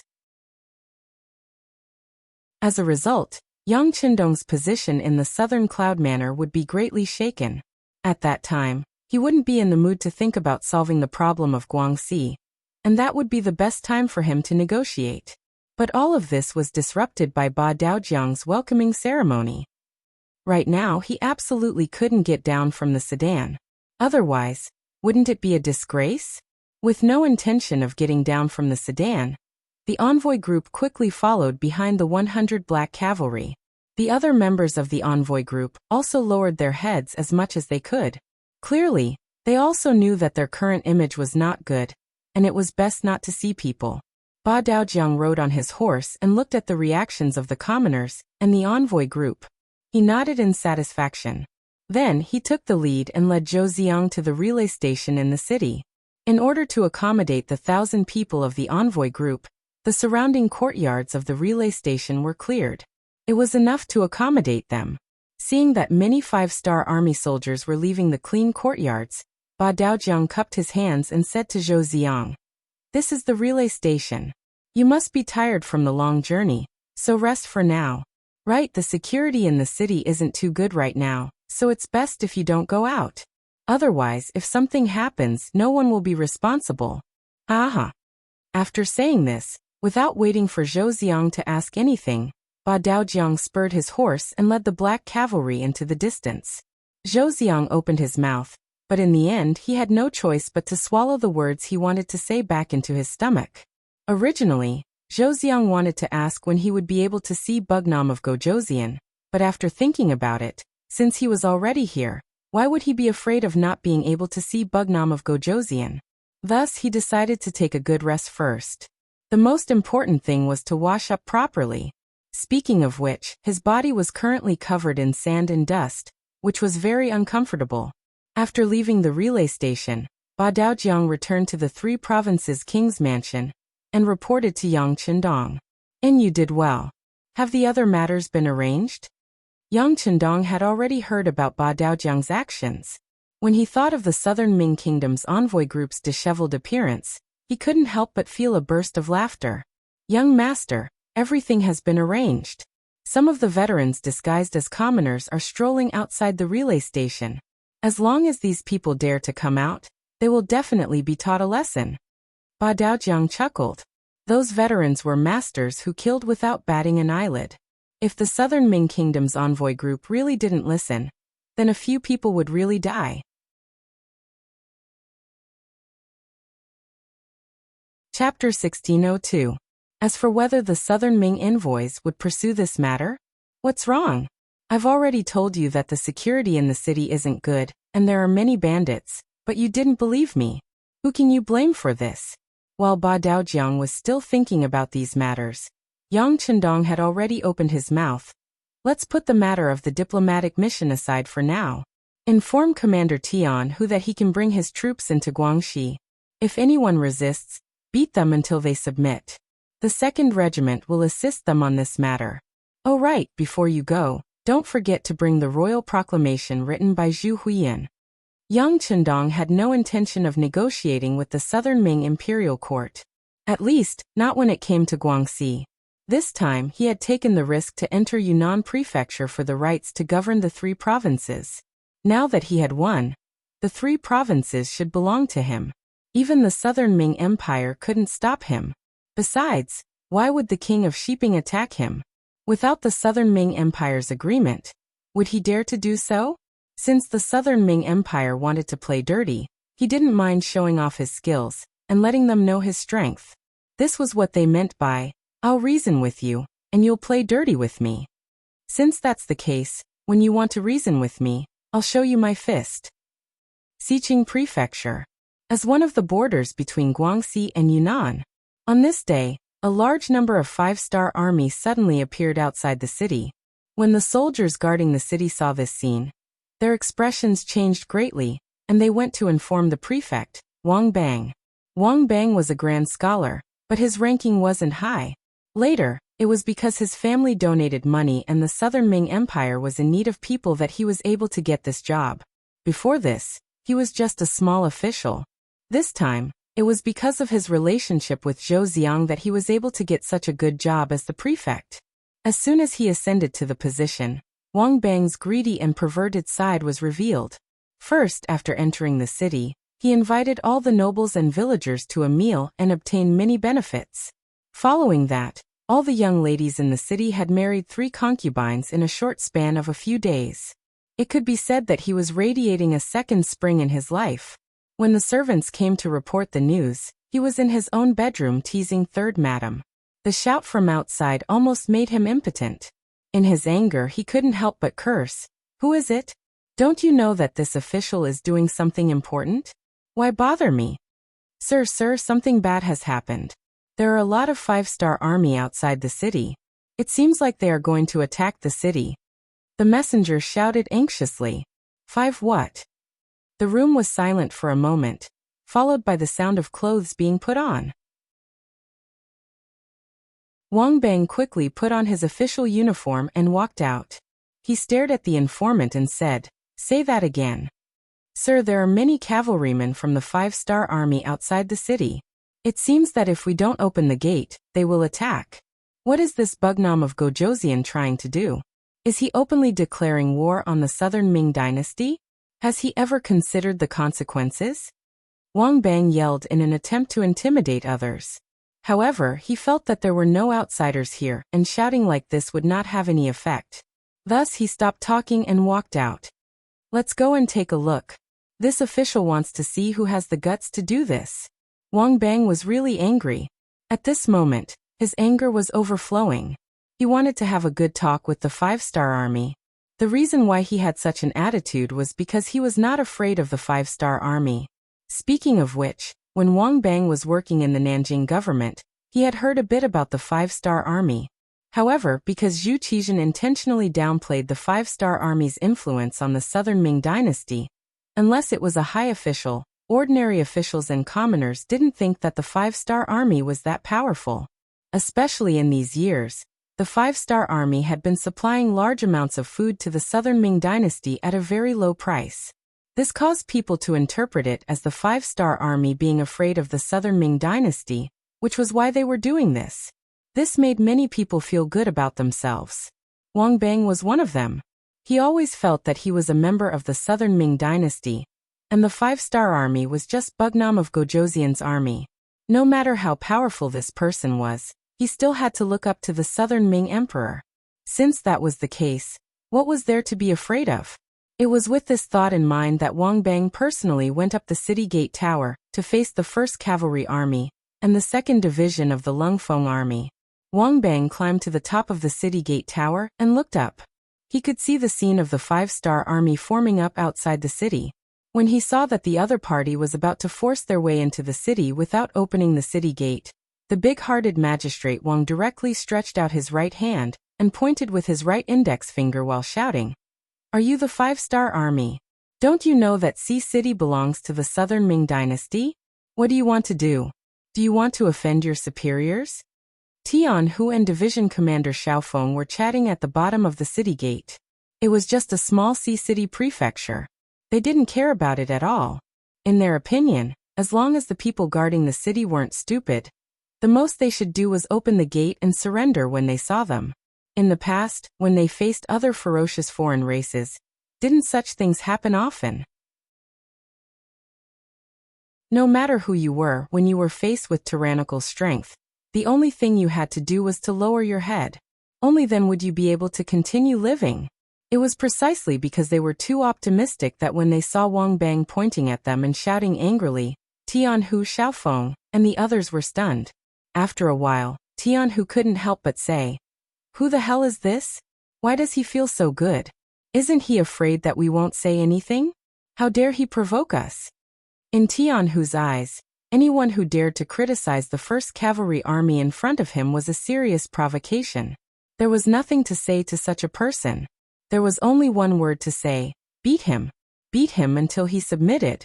That's right, what a big idiot. Xiaofeng, who was at the side, also agreed. He hadn't met such a weirdo in a long time. Haha, then it's settled. I just hope that he won't be too arrogant. Tian Hu chuckled and waved his hand. His guard captain, Hu Helu, responded and rode down the city gate. Although they had already decided to teach Wang Bang a lesson, they still had to go through the necessary process. When Hu and Lu Wei arrived at the city gate, they picked up a scroll that looked like an imperial edict, opening it up and reading it out loud. "The kings of the 3 provinces have given their orders. Today, the 5-star army will be taking over Guangxi. All the officials in Guangxi are to cooperate fully if they see this king." As Hu Helu read, he looked up at the city gate as if he was looking at an idiot. He wanted to see what kind of reaction this southern Ming official would have after hearing this. When he raised his head, he couldn't help but be shocked. Almost instinctively, he hurriedly moved to the right. Just as he finished his movement, an arrow flew past where he was standing and stabbed into the ground. Hu Helu was less than 20 steps away from the city gate tower. At this distance, as long as one had the strength, they would be able to shoot an arrow and threaten others. Fortunately, Wang Bang wasn't familiar with bows and arrows. Otherwise, if it was another archer, It wouldn't have been so easy to dodge. What bullshit, king of 3 provinces. This is Southern Ming's Guangxi, not someone's Guangxi. You all should quickly retreat. Otherwise, if we meet with weapons and lose your life, you can't blame anyone. Wang Bang shot an arrow. Although it didn't hit his opponent, it still gave Hu Helu a fright. The Southern Ming soldiers on the city gate tower laughed heartily. When Wang Bang heard the laughter, he became very spirited. When he spoke, his righteous words were filled with righteousness. Damn, they actually made the first move. Haha, now there's nothing to say. Tian Hu also saw Wang Bang's appearance when he shot the arrow. After seeing that Hu Helu was fine, he let out a sigh of relief and then laughed loudly. Originally, he thought that if he made the first move, wouldn't it be bad if word got out? Now that the other party made the first move, there was nothing wrong with what he did. There's nothing to say. How about this, Commander Tian? You call them back first. The cannons don't have eyes. Don't accidentally hurt our own people. At this moment, Xiaofeng's eyes were also wide open. When he looked carefully, there was only excitement. Originally, he thought that if the defending general was tactful, they wouldn't be of any use. However, he didn't expect to meet such a strong person in the first city. How could he be polite? He would just blast them. Commander Hu, come back. Commander Lin, mount the field cannons and aim at them. Blast them. After the 2 orders were given, Hu Helu turned his horse around and returned. The 5-star army also had cannons pushed forward from the rear. On the city gate tower of Sea City, when he saw Hu Helu retreating without saying anything, Wang Bang looked up to the sky and laughed. He said to the soldiers beside him, "Did you see that? They're scared. Some people are like this. If you don't show them some power, they won't know how many eyes you have." Yes, the prefectural magistrate is right.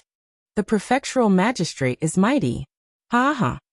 When he heard this, Wang Bang's face lit up with excitement.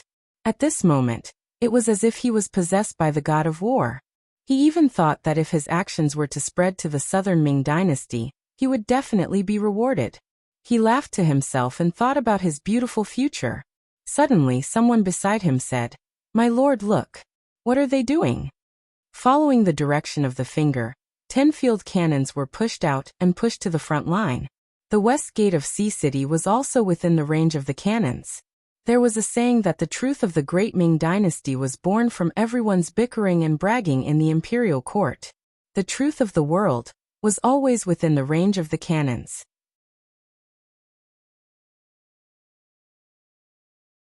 Chapter 1603. This time, the Lungfeng army was going to teach these arrogant Southern Ming officials a lesson. They were going to tell them that their arrogance had long been trampled under their feet.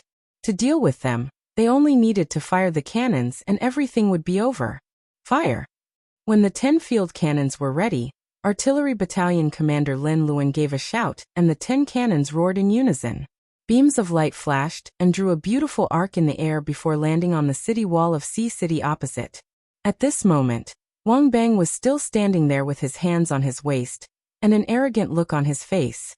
His sense of superiority made him not believe that the 5-star army would dare to fire at him. He was an official of the Southern Ming Dynasty and was considered a direct descendant of the emperor. He was not someone that Bugnam of Gojoseon, who was forced to be conferred the title, could compare to. Not to mention, the one who came this time was not Bugnam of Gojoseon, but a general that he had never heard of before. "Do you have a lot of cavalry?" So what? Were the grassland cavalry strong or not? Weren't they still defeated by the great Ming Dynasty? Now that he had a strong city in his hands, he did not believe that these boorish soldiers would dare to do anything to him. The more he did not believe, the more arrogant he became. Wang Bang had already thought about it. He wanted to use this opportunity to prove himself. He wanted to tell the world that not only was he greedy, he was also a very courageous person. As long as the imperial court was willing to put him in an important position, the 5-star army would definitely be defeated in front of him. He would become the nemesis of the 5-star army. The more he thought about it, the more he thought about it. He even thought about how the Southern Ming Emperor would reward him after this battle. Would he be transferred back to Nanjing? After all, there were too many rich people there. That was the place where he should display his talents. It was not like Sea City where there were too few rich people. He had not even used his full strength yet, but he had already plundered 50 to 60% of the rich people. It was not a challenge at all. He still had a smile on his face as he thought about the beautiful future. At this moment, the cannonball whistled through the air. In Wang Bang's eyes, he could even clearly see a beam of light flying straight towards him. With a smile on his face, the cannons bombarded the city gate tower. This became the last pose and expression Wang Bang maintained before he died. This was because one of the cannonballs had unfortunately landed about 4 steps in front of him, and the powerful force had directly sent him flying. In midair, Wang Bang's body began to disintegrate, so much so that not even a complete corpse could be found. The bombardment began. Just the first round of cannon fire had sent Wang Bang flying. At the same time, the South Ming army's pride and arrogance had been destroyed. A few minutes ago, no one thought that the 5-star army would really open fire. Even if the field cannons were pushed out, they still thought that the other party was just trying to scare them. Moreover, even if the cannons were to be fired, they had the advantage of the city walls, and their safety would be guaranteed for a short period of time. They were the army of the Southern Ming Dynasty. Although they used to follow the king of 3 provinces, Zhu Huichen, there were still many soldiers who had seen the world. They had seen the so-called red barbarian cannons that were loaded with live ammunition before. Other than looking quite scary, their power was only so. It was impossible for them to destroy the city walls with a single wave of attacks. As long as they were given time, they would be able to defend the city and send reinforcements. With the support of the Southern Ming Dynasty, as long as reinforcements continuously arrived, the 5-star army would definitely be defeated. It was because they had underestimated the 5-star army's cannons and cannons that they did not know that the power of the cannons was not something that real cannons could compare to. This caused them to walk further and further down the wrong path. When the cannonballs landed on the city gate tower, their power began to explode. Not only did they create a deep hole in the city wall, but the people within a dozen steps were either killed or injured. Only then did the Southern Ming army feel fear. However, it was too late now. The 10 cannonballs were only the first wave of probing attacks. After adjusting the coordinates, more and more cannonballs were fired at the city gate tower. Immediately, there were cries of ghosts and howls of wolves. Blood and limbs flew everywhere, flying past the heads of the terrified Southern Ming soldiers. Their courage had been broken, Wang Bang had died, and their backbone was gone. Right now, the city gate tower of Sea City was in chaos. Under the bombardment of cannonballs, there seemed to be no place that was safe. Everyone was fleeing in all directions. Often, when one went east, others would go west.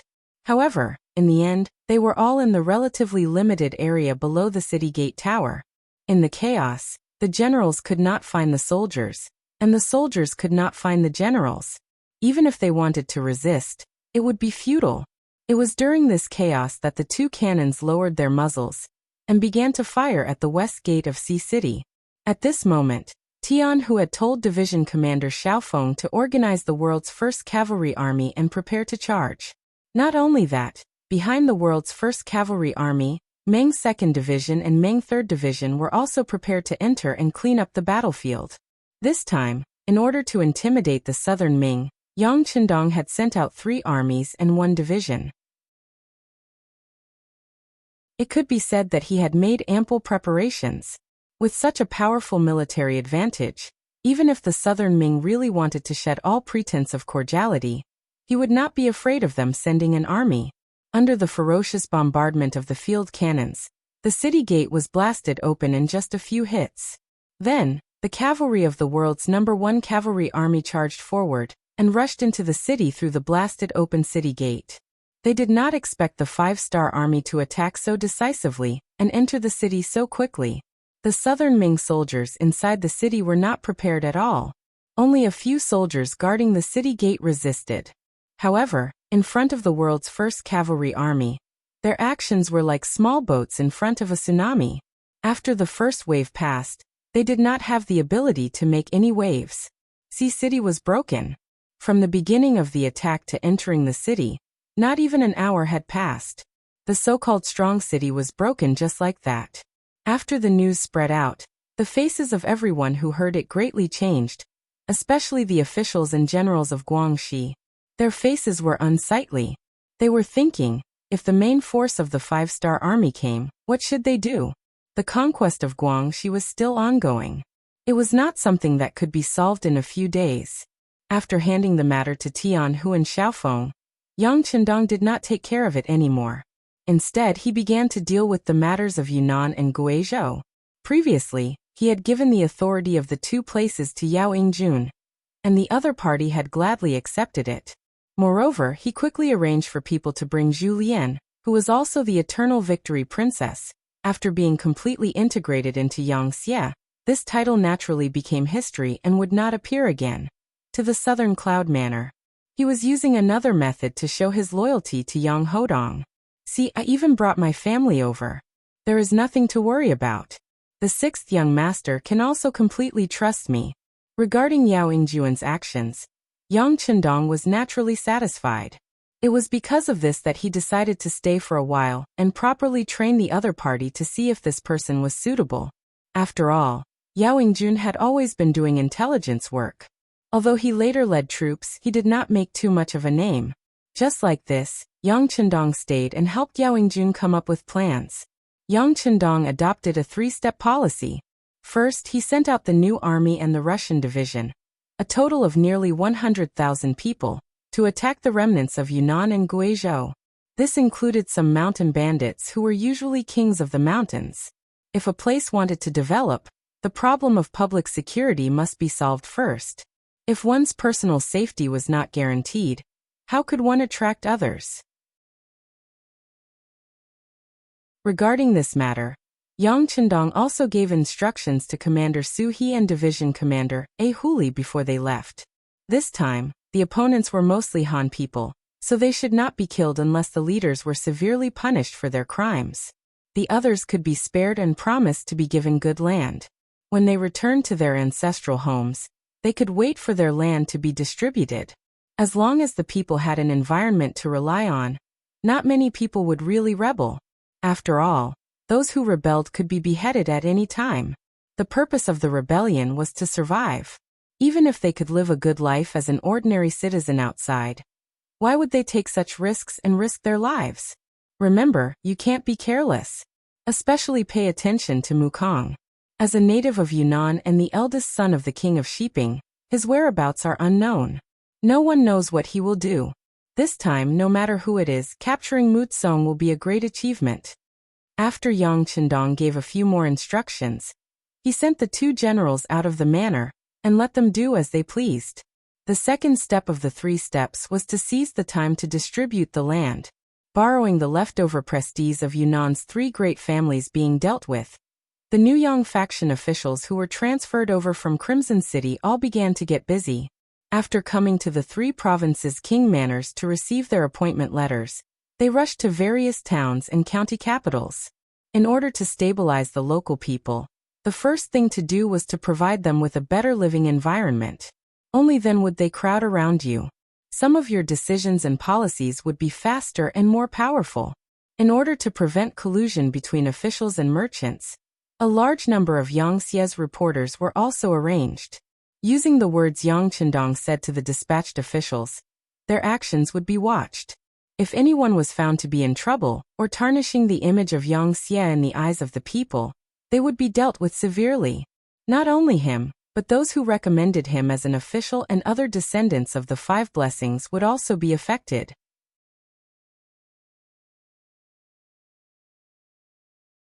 Chapter 1604.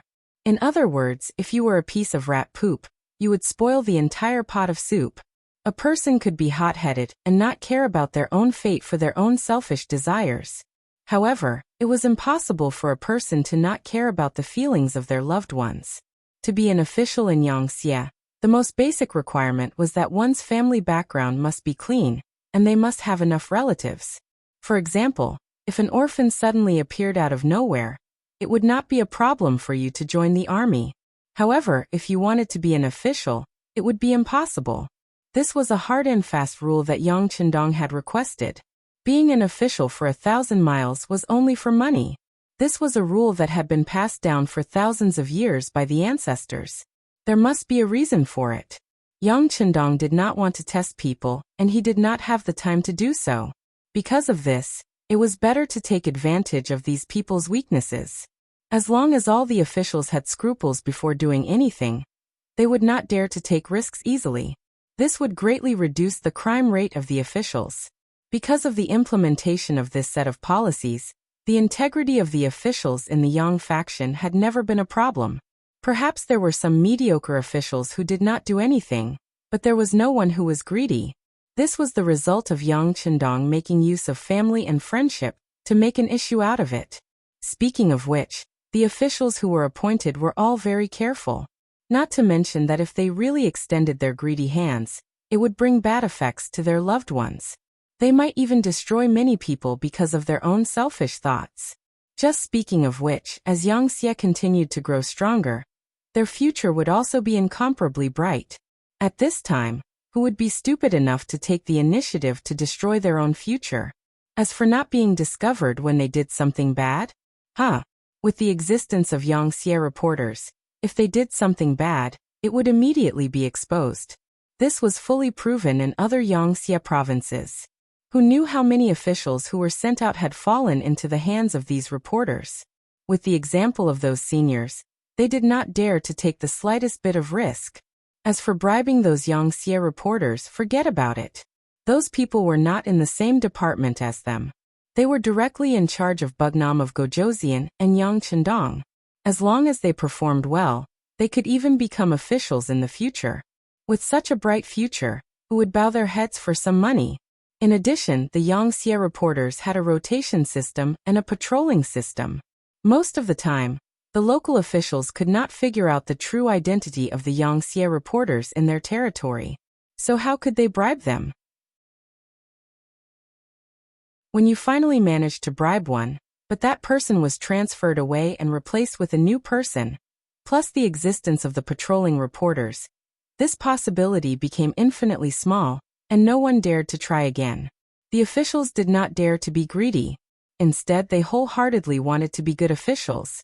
They wanted to achieve political achievements and make decisions for the people. The ones who benefited were naturally the ordinary people, but it also made the rich and powerful suffer. When they raised a large amount of money and fought to befriend the new Yang Xie officials, they found that the other party was unexpectedly stubborn. This time, they did not know what to do. Since they could not send money, they had to follow the rules. If they did not give up their rights and interests, they would be punished. As a result, the rich and powerful could only bow their heads and admit defeat, or raise their swords and rebel. But to rely on those rich and powerful people to rebel? Forget it. They were the group of people who were most afraid of death. Perhaps they would dare to bully a good citizen, but to go against the government was still extremely powerful. Especially against the 5-star army that killed without blinking an eye. They did not have the guts to do so. Once the public security was stabilized, the interests of the people were protected, and there was a way out for their livelihood. The third step was to move. That was mass migration. The first to move were those rich and powerful people. As long as these people left their ancestral homes and nests, their influence would be reduced to the lowest, and they would not be a threat to the government. At the very least, the ordinary people could choose to move out, and they would be the representatives of the Han people in various places. As a result, not only would the Chinese language and culture be spread better, it would also be very beneficial to the people who were willing to move out. For example, if they chose to move out, they would receive more land, more than double the amount of land they would get if they stayed. Just by leaving their homeland, they could receive so many benefits. And it was inevitable that some people would be tempted. When a large number of people were moved out and scattered to the other Yang Xie provinces, the nobility of the Han people would gradually be reflected. Think about it. If a place was filled with Han people, how could it show the rise of their status in the world? Only when there were different kinds of ethnic groups would the Han people be able to stand high above the masses. That would be the only way to prove everything. Moving out a portion of the people would also reduce the pressure on Yunnan and Guizhou. With a smaller population, the amount of land they would receive would be more.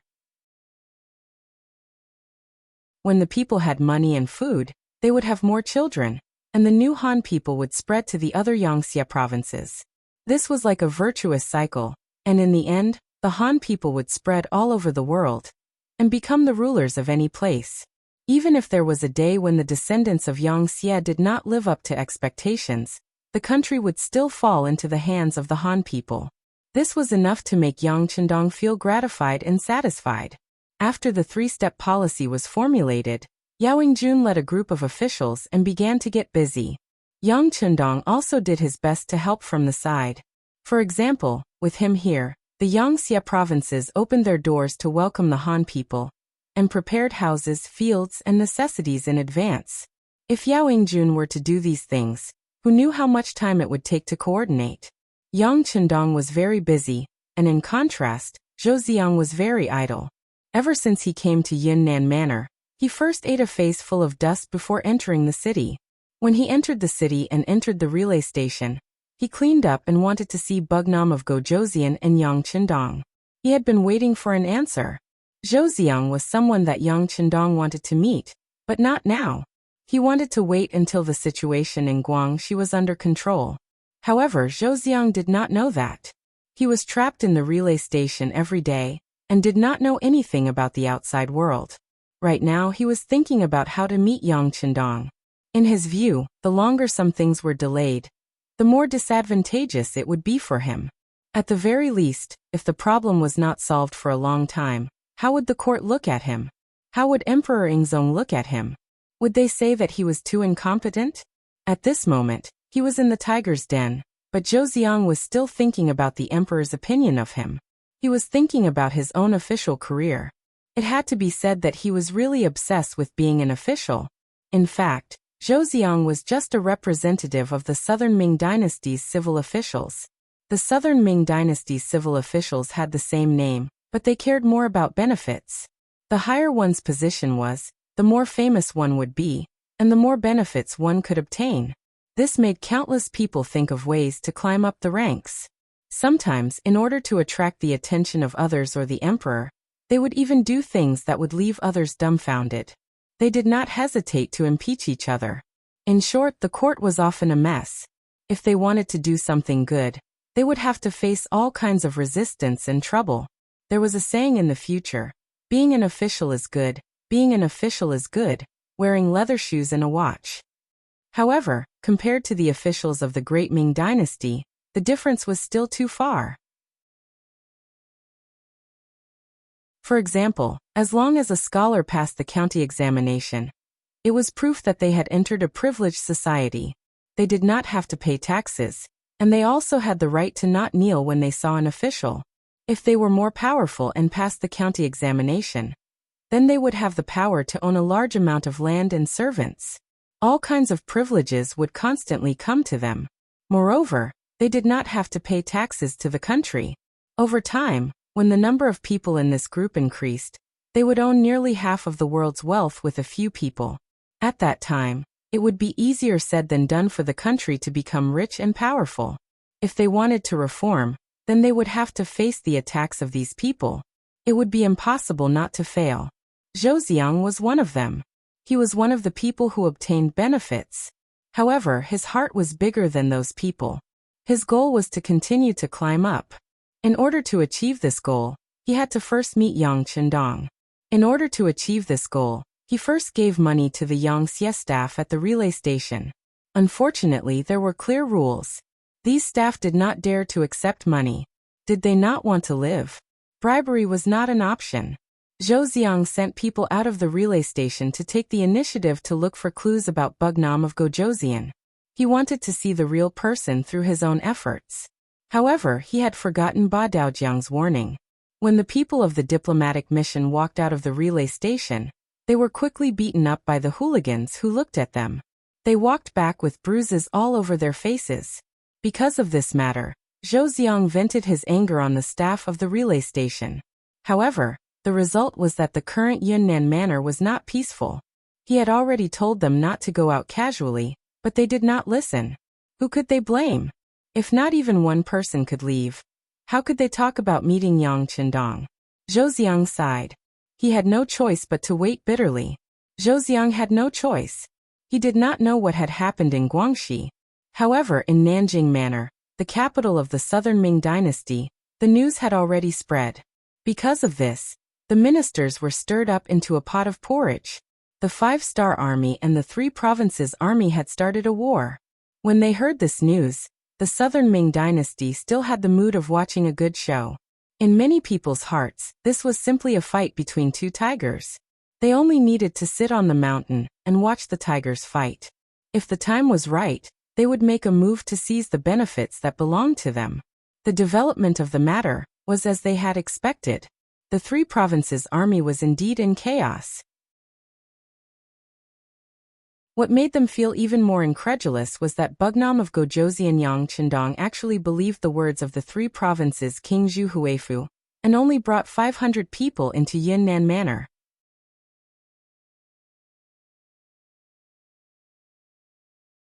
Chapter 1605. When they received this news, all of the officials in the southern Ming dynasty sucked in a breath of cold air. While they sighed at Yang Qindong's courage, they also cursed at his stupidity. If it was just a meeting, the hundreds of thousands of soldiers would have chosen to lower their heads. Then the world would have been at peace, and there would not have been so many wars. After accepting and digesting this news, some officials suggested that they use this opportunity to take down Guangxi. This was because no matter who won or lost, Guangxi would be marginalized due to its geography. This was the best opportunity for the southern Ming dynasty to make a move.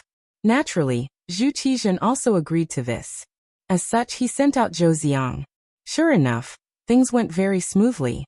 After convincing Baikuan, Guangxi once again belonged to the southern Ming dynasty. Following this, it was time to snatch the fruits. A large number of officials with backgrounds and backing were sent to Guangxi, and the southern Ming dynasty began to control this region. At the same time, in order to kill Yang Qindong, they also sent a letter to Wang Mubin of Shiping, telling him to find an opportunity to make a move. In short, they wanted to kill Yang Qindong. According to the predictions of the southern Ming dynasty's officials, Bugnam of Gozhou was too gullible. This time, he would definitely suffer a big setback, and might even be killed. If this was the case, then the Yangxia dynasty would definitely fall into chaos, and the southern Ming dynasty would take this opportunity to snatch more benefits. There were even some officials who directly cried in the imperial court, praising their ancestors for their blessings. Once Bugnam of Gozhou died, the Yangxia dynasty would fall into chaos, and the great Ming dynasty would rise. Once they expanded their strength, they would be able to take down Baiming one day and unify the world. There were even officials who suggested that they should immediately contact the generals of the Yangxia dynasty outside. The southern Ming dynasty could recognize their identities and recognize them as the rulers of their regions. The only condition was to help them take down Baiming. This way, the great Ming dynasty would be able to develop as they wished, and the southern Ming dynasty would not interfere. Zhu Qizhen was clearly interested in the latter suggestion. He asked the ministers to analyze the possibility of success and list out the names of these people for future research. Just as the southern Ming dynasty was busy, new news came. Bugnam of Gozhou had won a great victory. Not only did he capture the king of 3 provinces, Zhu Huituan, alive, he even captured the king of Shiping, Mu Bin, who wanted to fish in troubled waters. This was like a bolt from the blue that struck the southern Ming dynasty's imperial court, making everyone unable to believe that all this was true. Didn't the news say that Bugnam of Gozhou only brought 500 people into Southern Cloud Prefecture? In the Southern Cloud Manor, Zhu Huihua had an army of tens of thousands. How could he lose against 500 people in his own territory? Unable to digest this result, Zhu Qizhen questioned loudly in the imperial court. Could it be that Yang Qindong is immortal? You still can't kill him? In the face of the emperor's anger and questioning, the officials all bowed their heads. No one could answer, no one could explain, because this was something they couldn't figure out in their hearts. Fortunately, someone in the imperial court immediately opened his mouth and raised another question. Once Bugnam of Gozhou dealt with Zhu Huihua and Mu Bin, wouldn't that be equivalent to settling Yunnan and Guizhou? Wouldn't that mean that he was going to fight for Guangxi next? After all, Yang Chendong was willing to take the risk to enter Southern Cloud Prefecture because of the peace of the three provinces. At that time, the Beiming imperial court knew about this matter, but it didn't happen. This could also be regarded as tacit consent. Now that the other party had the upper hand, he naturally had the right to take everything that he should have. After the new question was thrown out, Zhu Qizhen, who was sitting on the golden dragon throne, had a big change in his expression. If this was the case, then the situation was too unfavorable for him. The Great Ming Empire was already divided into the north and south, and its strength was no longer the same as before. If they really lost the three provinces, how would the Southern Ming Empire survive? More importantly, there would be no barrier between them and the five-star army in the future. If one day, the other party had evil intentions, wouldn't they be able to attack whenever they wanted? Thinking of this, Zhu Qizhen suddenly stood up from the golden dragon throne and shouted, "No, we definitely can't let the five-star army occupy the three provinces and threaten the foundation of our Southern Ming Empire." The emperor's big change scared the officials at first, but then they thought that if such a situation really happened, they wouldn't have good days as officials. At that moment, they reacted one by one and hurriedly agreed. Their attitudes were quickly unified. After their thoughts were unified, they began to discuss the next step. This led to the matter of Zhou Ziong going to Southern Cloud Prefecture.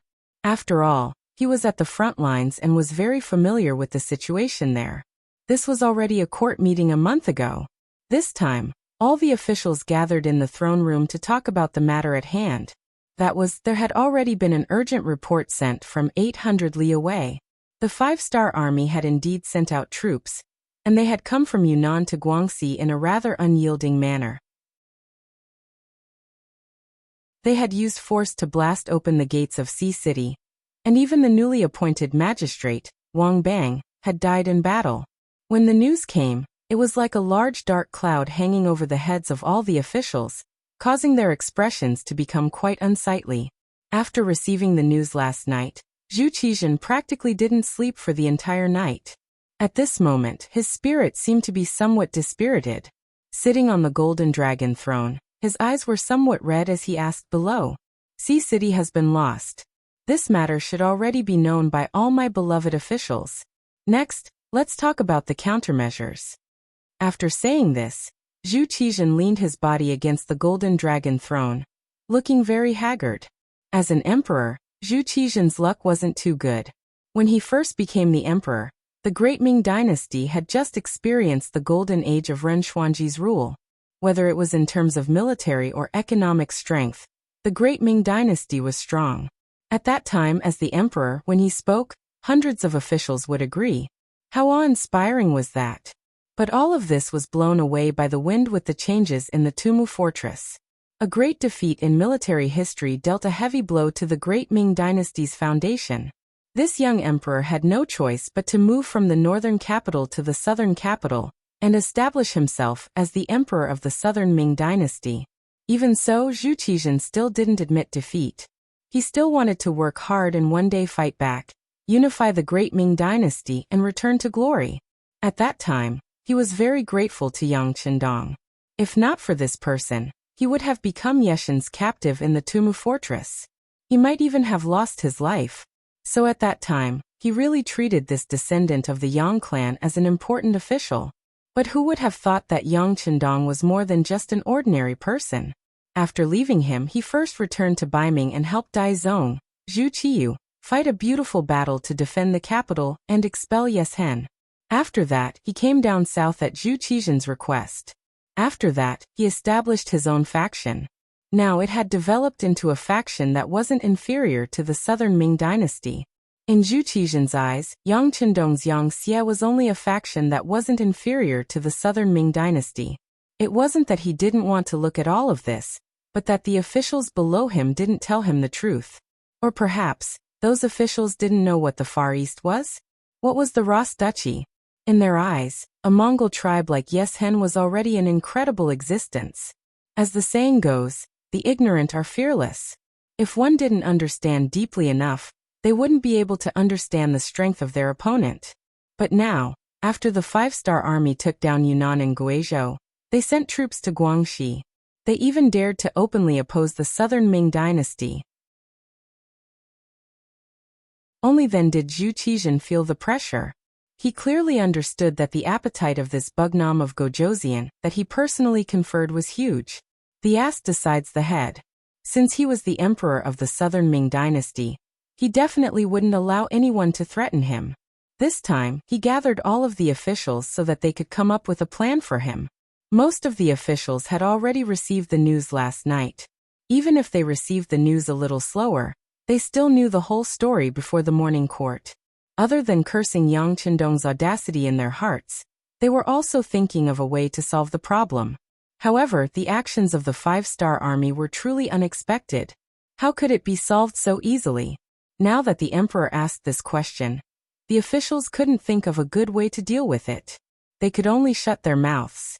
After all, this wasn't the time to fight for credit. If they said something wrong, they would incur the emperor's wrath. When the emperor asked for a plan, all of the officials became mute. Zhu Qizhen was naturally displeased. He slowly straightened his body and his face was even uglier than before. What's wrong? You all usually consider yourselves as virtuous officials, comparing yourselves to Guanzhong and Yue. Now that I need you all, why aren't you speaking? Facing the emperor's question, the officials lowered their heads even more. They all tucked their tails between their legs and acted as if they were invisible. When Zhu Qizhen saw the reactions of the officials, he was very disappointed. If possible, he really wanted to replace all of these ministers. However, if he really did that, he was afraid that the political power of the Southern Ming dynasty would really be unstable. After all, the Great Ming dynasty emphasized that the emperor and the scholar officials ruled the country together. Zhu Qizhen took a deep breath and forcefully suppressed the anger in his heart. He decided to call them out. Since no one took the initiative to answer, he could only ask them one by one and force them to think of a solution. Since it was the emperor who asked, he naturally wouldn't choose those insignificant officials. Zhu Qizhen's gaze looked at the people standing at the front of the hall. The first person he called out was the Minister of War, Kuang Yi. After all, this involved war and the Ministry of War had a lot of say. Beloved official Kuang, what do you think of this matter? How should we solve it? Kuang Yi wasn't young and could boast of being one of the old officials. For the sake of the stability of the Southern Ming dynasty, he had racked his brains and exhausted his body and mind.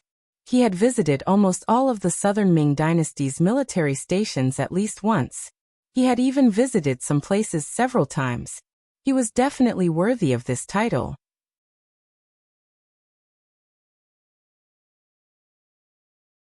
Chapter 1606. It was precisely because he understood the military strength of the Southern Ming Empire very well that he stood up against King Shiping when the three provincial kings invited King Wu Nan to join Yunnan Manor. He even asked the emperor to issue an imperial edict stating that the three provinces had been the land of the Southern Ming Empire since ancient times, and no one had the right to make decisions about it. Unfortunately, no one listened to his suggestion at that time. Because of this, there were many people who secretly laughed at his courage. As the Minister of War of the Southern Ming, he should be very courageous. How could he achieve great things if he was so careful? Not only the ordinary officials, even Zhu Qizhen didn't agree with this decision. In his opinion, this was a chance to kill Yang Chendong. If he issued an edict, what would he do if Yang Chendong didn't go to Yunnan Manor? Wouldn't he be helping his opponent? However, he never thought that Zhu Huiyan was so incompetent and Mu Bin was such a waste. They actually allowed Yang Chendong to succeed. As a result, the relationship between the Southern Ming and the five-star army was so tense that they had to use weapons. If he knew this would happen, it would be great if Zhu Qizhen listened to Kuang Ye's words. At least that way, Yang Chendong would lose an excuse to go to war with the Southern Ming. This way, the righteousness would be on his side. If Yang Chendong still dared to send troops, he could use the excuse of punishing the thief to announce to the world, and lead everyone to attack Bugnam of Gojoseon. But now, the righteousness was in the other party's hands. Now that the other party sent troops, it became a righteous move. This made Zhu Qizhen very difficult. Only then did he want to ask Kuang Yi, the Minister of War, if he had a better idea. When his name was called, Kuang Yi, who originally didn't want to speak, could only hold his board and walk out of the line. He lowered his head and said, Emperor, in this official's opinion, the 5-star army now holds the righteousness. If we fight with them over Guangxi, it is unreasonable. Unreasonable? The entire southern Ming is my world. Doesn't Guangxi belong to the southern Ming? How is it unreasonable? Although he knew that Kuang Yi was speaking the truth, his words still caused Zhu Qizhen to be quite dissatisfied. Exactly. All lands under the heavens belong to the emperor. All lands by the emperor's shores belong to the emperor. His Majesty is only taking back Guangxi's administrative authority. How could it be unreasonable? Your Excellency, is your buttocks crooked? The Minister of Works, Wei Luo, took the initiative to stand up and criticize Kuang Yi. In the past, the Southern Ming Dynasty's Minister of Works was Jiang Yuan. However, this person had once harmed Yang Qindong's 7th Madam, Su Mander's family. After the order was given, the members of the Security Bureau hidden in the Southern Ming Dynasty gathered evidence of corruption and made their move. They announced it to the world and caused Zhu Qizhen to be shaken. In the end, they were killed and their family members were exiled. After avenging the 7th Madam, Wei Luo took over the position. Ever since he took over the position, he had been living a life of suffocation. There was no other reason other than his lack of experience. In addition, the Ministry of Works had not built much over the years and had spent a lot of money, but most of the firearms produced were not up to standard. Because of this matter, the Minister of War, Kuang Yi, had complained to him many times.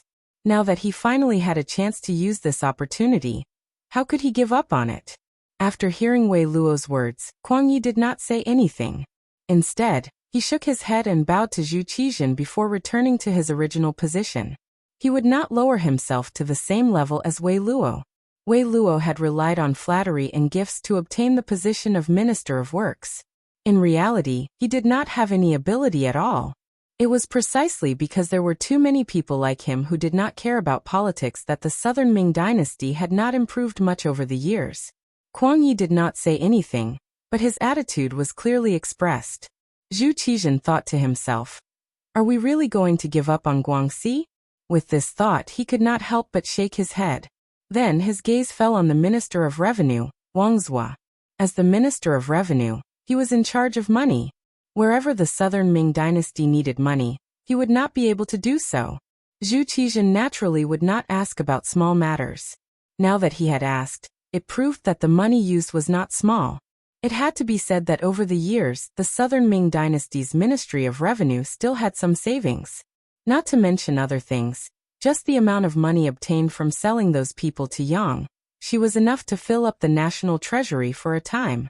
It was because of this that the Southern Ming Dynasty's army continued to expand over the years, reaching an astonishing number of 2.5 million soldiers. After being called by the emperor, Wang Zhua stood up with a board in his hand. Reporting to the emperor, the Ministry of Revenue has some savings. In an emergency, we can mobilize 15 million taels. Good, transfer the money, transfer the troops, and transfer the provisions. Finally hearing this good news, Zhu Qizhen immediately became spirited. His voice also became louder. This meant that war was about to begin. When the other officials heard this, their faces all changed. Everyone knew that once the war machine was activated, the money would be spent like water. As long as the operation was good, there was a great chance of getting money. Some people couldn't help but blush when they thought of the benefits they could earn. However, there were some people who thought even further. Were they about to start a war with the 5-star army? If they really fought, what were their chances of winning? If they won, then everything would be fine. However, what if they lost? It wouldn't be wrong to say that this was a kingdom war. If that was the case, then there was no way out if they lost. Many people unconsciously thought of the Battle of Tumu Castle. At that time, the Great Ming Dynasty was almost destroyed because of a war. At that time, Zhu Qizhen was leading the army. An army of over 200,000 soldiers could not even defeat 60,000 soldiers. Only a few years had passed. Now that they had to fight with the 5-star army, what were their chances of winning? Zhu Qizhen, who was sitting on the dragon throne, saw the changes in the officials' faces. He couldn't help but sigh in his heart. How could he ever walk out from the shadow of that battle? If it was possible, why would he be willing to fight? It was just that the situation was like this. He couldn't just watch the five-star army occupy 3 provinces and continue to advance to devour the southern Ming dynasty. If that was the case, then it would be better to fight.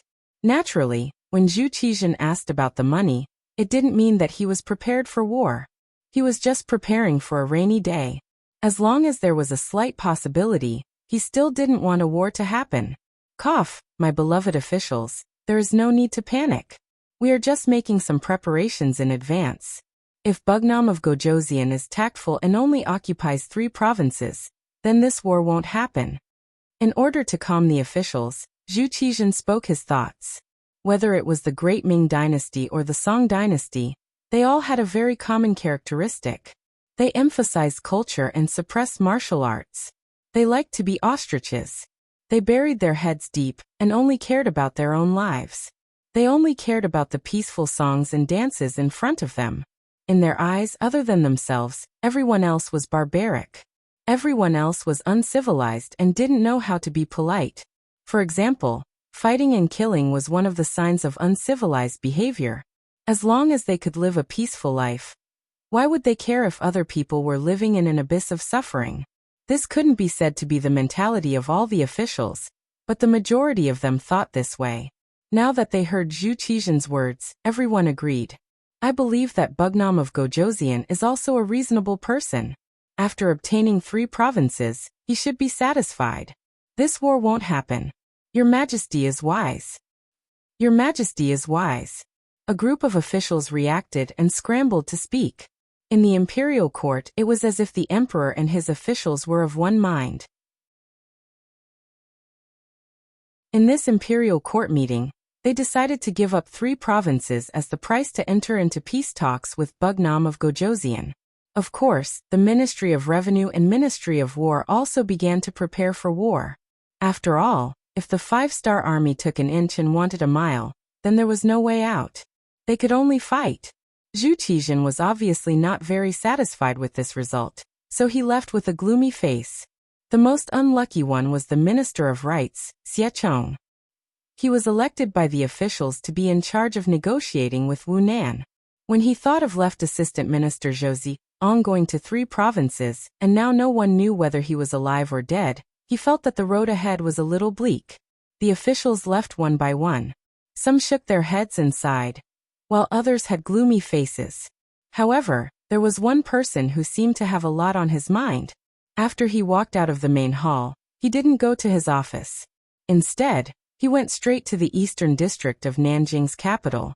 He felt that he should discuss with that person what happened in the imperial court today. Previously, Bugnam of Gojoseon was trapped in Yunnan Manor because of this person's idea. Perhaps he had a better way to let Yang Chendong enter the capital alone.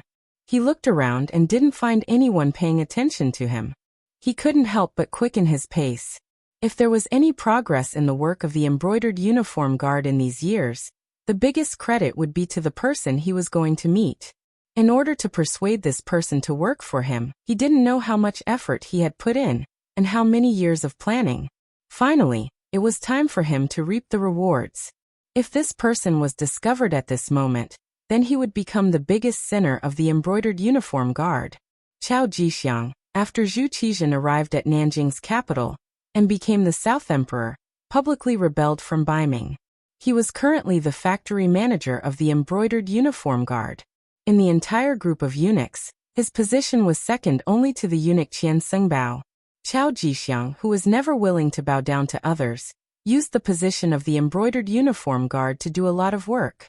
For example, even eunuch Qian didn't know the inside story of the Yangxie traitor that he instigated. Other than him, only the Emperor Zhu Qizhen knew. This was a little different from history, but it didn't deviate from the original. Zhu Qizhen was a person who liked to spoil eunuchs. The first one was Wang Zhen, who almost lost his life in the wooden castle. Now that he was the South Ming Emperor, he quickly increased his trust in the group of eunuchs. It was because of this that Chao Jixiang continued to work hard. In his opinion, as a eunuch, only when he reached Wang Zhen's position would he not have lived in vain. When he left the palace, he had already changed his clothes. Walking in the crowd, he looked like an ordinary person, turning and turning as he rushed to the East District. When it was about dark, he returned to the palace and secretly met with Zhu Qizhen.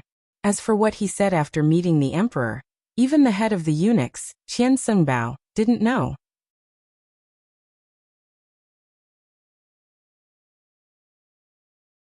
Chapter 1607. The next morning, the Southern Ming Empire's Minister of Rites, Xiechong, and his entourage left the capital. Outside the southern gate, many court officials came to see them off. With the anticipation of the crowd, Xiechong stopped in front of the city gate for about an hour before reorganizing his troops and setting off. When the entourage was far away from the capital, Minister Xie let out a long sigh and muttered to himself, "You all don't want to fight with the 5-star army, but do you think this old man wants to?" However, the Southern Ming Empire's previous actions have already incurred the wrath of Bugnam of Gojoseon. How could it be so easy to make them stop fighting at this point? After saying this, Xiechong sighed again and slowly closed his eyes. No matter what the road ahead was, since the emperor had named him and he held the position of Minister of Rites, he had to make this trip. As for whether or not he could complete the emperor's orders, he didn't have much confidence. Just as Xiechong and his entourage were heading towards Guangxi, the 5-star army led by the world's first cavalry army and the 2nd Cold Front Division had already attacked the city. After taking down Xi City, they separately attacked Qingyuan Prefecture and Liuzhou Prefecture, all the way to Jinan Prefecture in front of Guangxi. This place would become the final barrier in front of Nanning Prefecture. Once this place was taken, Nanning Prefecture would be in front of them. At that time, the ownership of Guangxi would be decided. In Nanning Prefecture, the newly appointed Guangxi administrative minister, Bai Kuan, was like an ant on a hot pan, pacing back and forth in the main hall. From time to time, he would stop and look outside, waiting for the latest instructions from the Southern Ming Empire. Unfortunately, each time he looked, he was met with disappointment. Even now, the Southern Ming Empire still hadn't given him an explanation. This made Bai Kuan not know what to do. Defend Nanning Prefecture? To tell the truth, he didn't have much confidence. News had already come from the front lines that the 5-star army's cannons were very powerful. Fortified cities were like paper in front of them. Even if they wanted to defend, they wouldn't be able to. But should he retreat? The position of Nanning was extremely important. Without an imperial order, if he dared to retreat, the consequences that awaited him would be even more severe than dying on the battlefield. He was stuck between a rock and a hard place every day. Sometimes, he would even reflect on whether surrendering to the Southern Ming Empire was the right choice. If he had known earlier, he would have surrendered to the 5-star army. At the very least, he wouldn't be in such a difficult situation now. Reporting. Bai Kuan, who was sighing in his residence, suddenly heard a sound behind him. He reflexively turned around and saw the messenger entering the residence.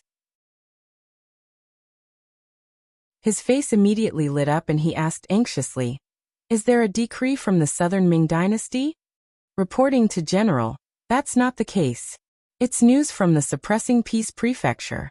The Suppressing Peace Prefecture's garrison general has surrendered, and the 5-star army has already entered the city." The messenger's voice carried a hint of fear. But all messengers preferred to report good news instead of bad news. Most of the time, it was not uncommon for soldiers who reported bad news to be beheaded on the spot. What? Hearing that the Suppressing Peace Prefecture's garrison general had surrendered, Bai Kuan only felt a wave of dizziness. He had thought that with the strength of the 5-star army, the Suppressing Peace Prefecture would not be able to stop them. However, they should at least fight a battle and waste some of their strength and delay some time. However, who would have thought that they would surrender without even fighting? Didn't this mean that there were no more obstacles between them and the 5-star army in the Nanning Prefecture? Without any obstacles, this meant that the 5-star army's next target would be him. Right now, he didn't even know whether to fight or retreat. How could this not give him a headache? Seeing that Bai Kuan didn't have any other orders, the messenger hurriedly left, leaving the general standing alone in the main hall. No one knew what he was thinking. Suppressing Peace Prefecture. Having taken down this city without shedding a drop of blood, Tianhu Xiaofeng and the others were in a good mood. Although they had been through hundreds of battles, they had absolute confidence in taking down Guangxi. However, this time, Yang Qindong's mission was to take down the city without destroying its original appearance as much as possible. This was somewhat of a test. The Great Ming Dynasty could not be compared to other places. Although some small countries or regions had some cities, the city walls were not very tall. Some of them were even just symbolic. Attacking that place would only require a cannon blast, or even a cavalry charge, and it would be easy to take it down. Because of this, the difficulty of the mission increased. However, the good thing was that the Guangxi Southern Ming army did not have a strong will to resist. Along the way, they did not encounter any large resistance. Often, when the cannon blasted, the city would quickly change hands. Now that they had reached the suppressing peace prefecture, they had directly surrendered. This gave Tian Hu, Xiaofeng, and the others more confidence in completing the mission.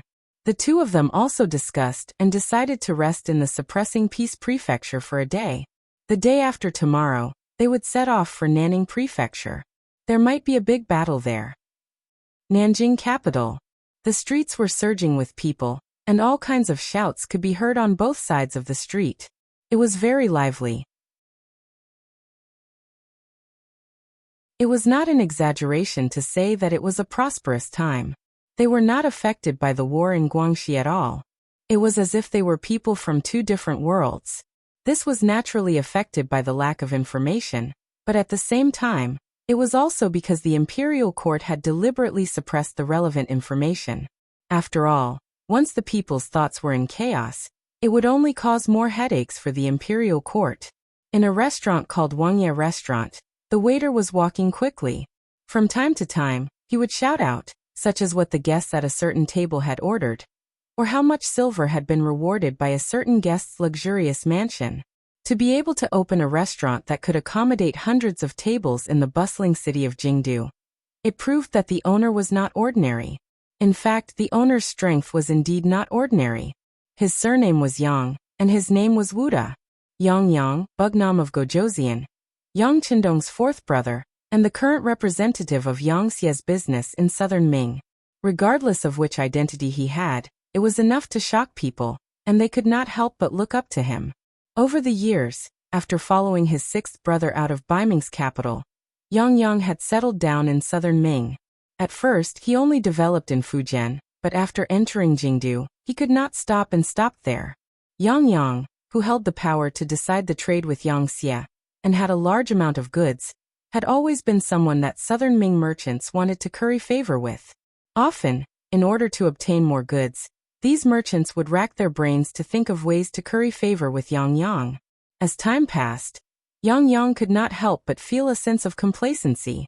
Today, one of southern Ming's biggest merchants, Lu Yuan, was inviting Yang to a banquet at Wangkuju. The Lu family had been doing business for generations, and although they were not as rich as a country, they were not far from it. As the leader of southern Ming's merchants, Lu Yuan had always had his eyes on the top of his head. It was extremely difficult for ordinary merchants to meet him. But now he was actually standing at the entrance of Wangkuju, as if he was waiting for someone. Those who knew Lu Yuan couldn't help but be shocked.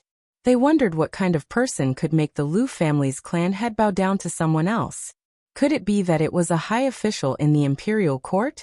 Regardless of whether it was Baiming or southern Ming, there was one thing in common, and that was that the status of merchants was extremely low. This was especially so in front of scholars and officials. This was a reflection of the development of social status, so it was no wonder that people would think this way. However, when a merchant's business reached a certain scale, it was inevitable that they would come into contact with some people in the imperial court. This was especially so for someone like Lu Yuan. Even if he was greeting a high official in the imperial court, he would at least be an assistant minister. Only a third-rank official or above would be able to make him act like this. Just as many diners were thinking about who the guest was, Yang appeared. He was accompanied by two people who looked like servants. He held a folding fan in his hand as he appeared at the entrance of Wangkuju. "Master Yangxi, you're finally here." As soon as he saw Yang appear, the originally arrogant Lu Yuan hurriedly went forward to greet him. He was like a dog that had seen its master, constantly wagging his tail. When the diners saw that it was Yang Yang who had arrived, they immediately understood. That's right, Yang Yang had such qualifications. Just based on the fact that he was Wu Nanwang's fourth brother, based on the fact that he held the right to purchase Yang Yang's items, it was normal for Lu Yuan to lower his stance like this. Considering that the Wangye restaurant was Yang Yang's private property, most of the people who asked Yang Yang for help would choose to treat them to a meal here. So everything was normal. Facing Lu Yuan's lowering of his head, Yang Yang only nodded reservedly. He was already used to this kind of thing. To put it bluntly, Yang Yang's existence was the god of wealth for merchants. Often, whoever his goods were slightly more inclined to, that person would be able to earn a lot more. In comparison, being a little more respectful was nothing. Brother Lu, let's go, Yang Yang said with a smile. Even though Lu Yuan was more than 10 years older than him, and was the host of the banquet, Yang Yang still went up first. But Yang Yang still took the lead, and walked up to the 4th floor of Wangye restaurant, which was also the place where he ate. There was only one private room on the entire 4th floor. From there, one could see a small part of Nanjing City in the distance. Please. Lu Yuan did not show the slightest bit of dissatisfaction when Yang Yang went up first. On the contrary, he bent his waist like a lackey and extended his hands to make an inviting gesture. Yang Yang walked in front, and Lu Yuan followed behind. They went straight to the 4th floor. Along the way, many diners hurriedly stood up to greet them. To these guests who were willing to patronize his restaurant, Yang Yang gave them face with a smile. It was considered a greeting. Lu Yuan brought 2 servants, and Yang Yang brought 2 servants. The group of 6 was about to pass through the main hall, and turn the corner on the 1st floor. Seeing that they had already reached the stairs and were about to go up to the 2nd floor, a few people happened to come down. They were not tall, and were even a little short. The group of 5 lowered their heads and went straight down.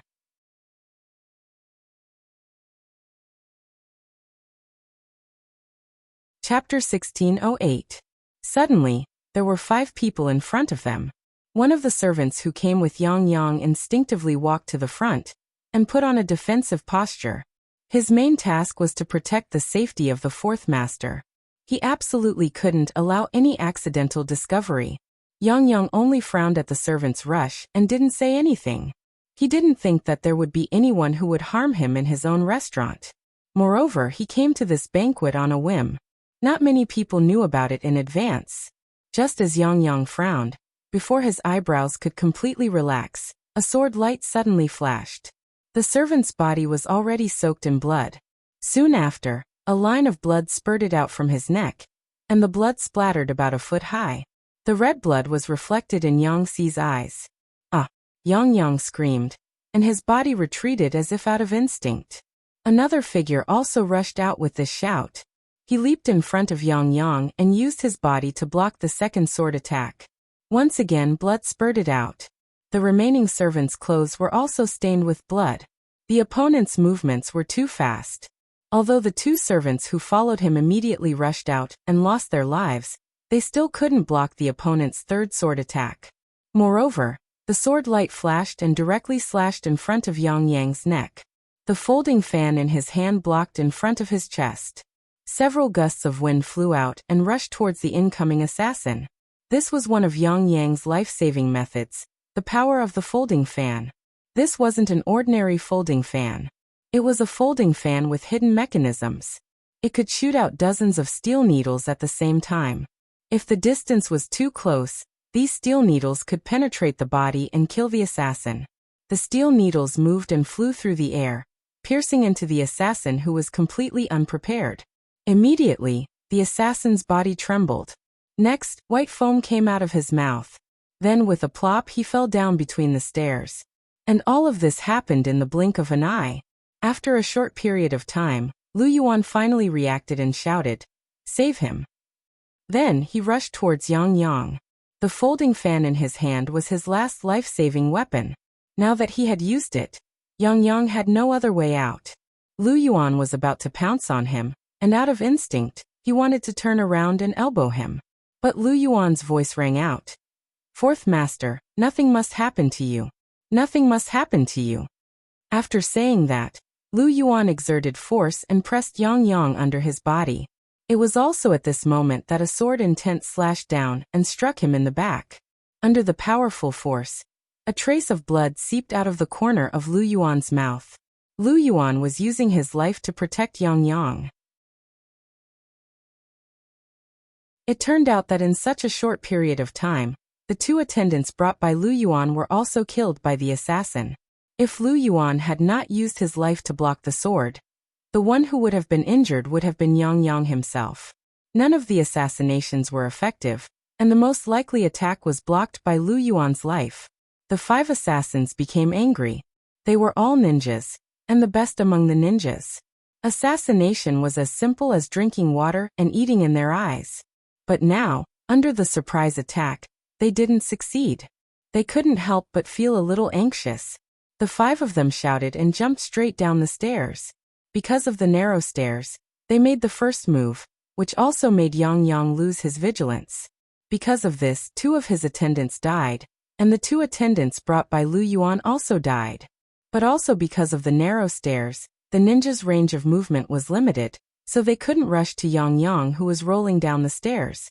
Yang Yang and Lu Yuan hugged each other, and under the impact of the powerful sword, they rolled down the stairs, so they temporarily escaped the assassination of the ninjas.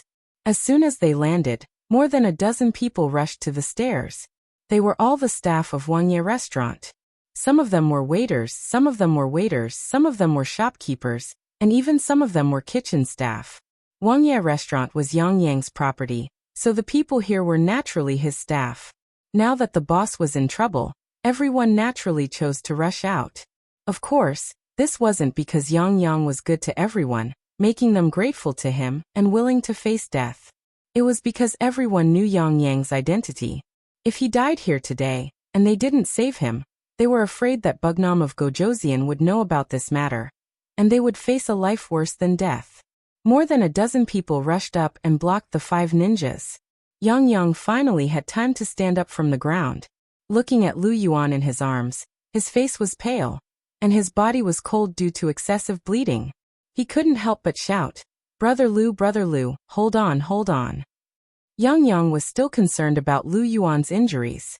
In front of the stairs, there were already corpses, and the smell of blood spread out.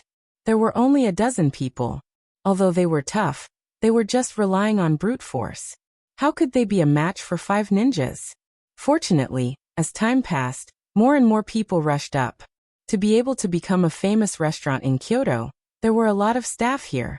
More and more people rushed out and finally blocked the ninjas' surprise attack. Finally, someone took Lu Yuan from Yang Yang's hands, but it seemed that his situation wasn't good.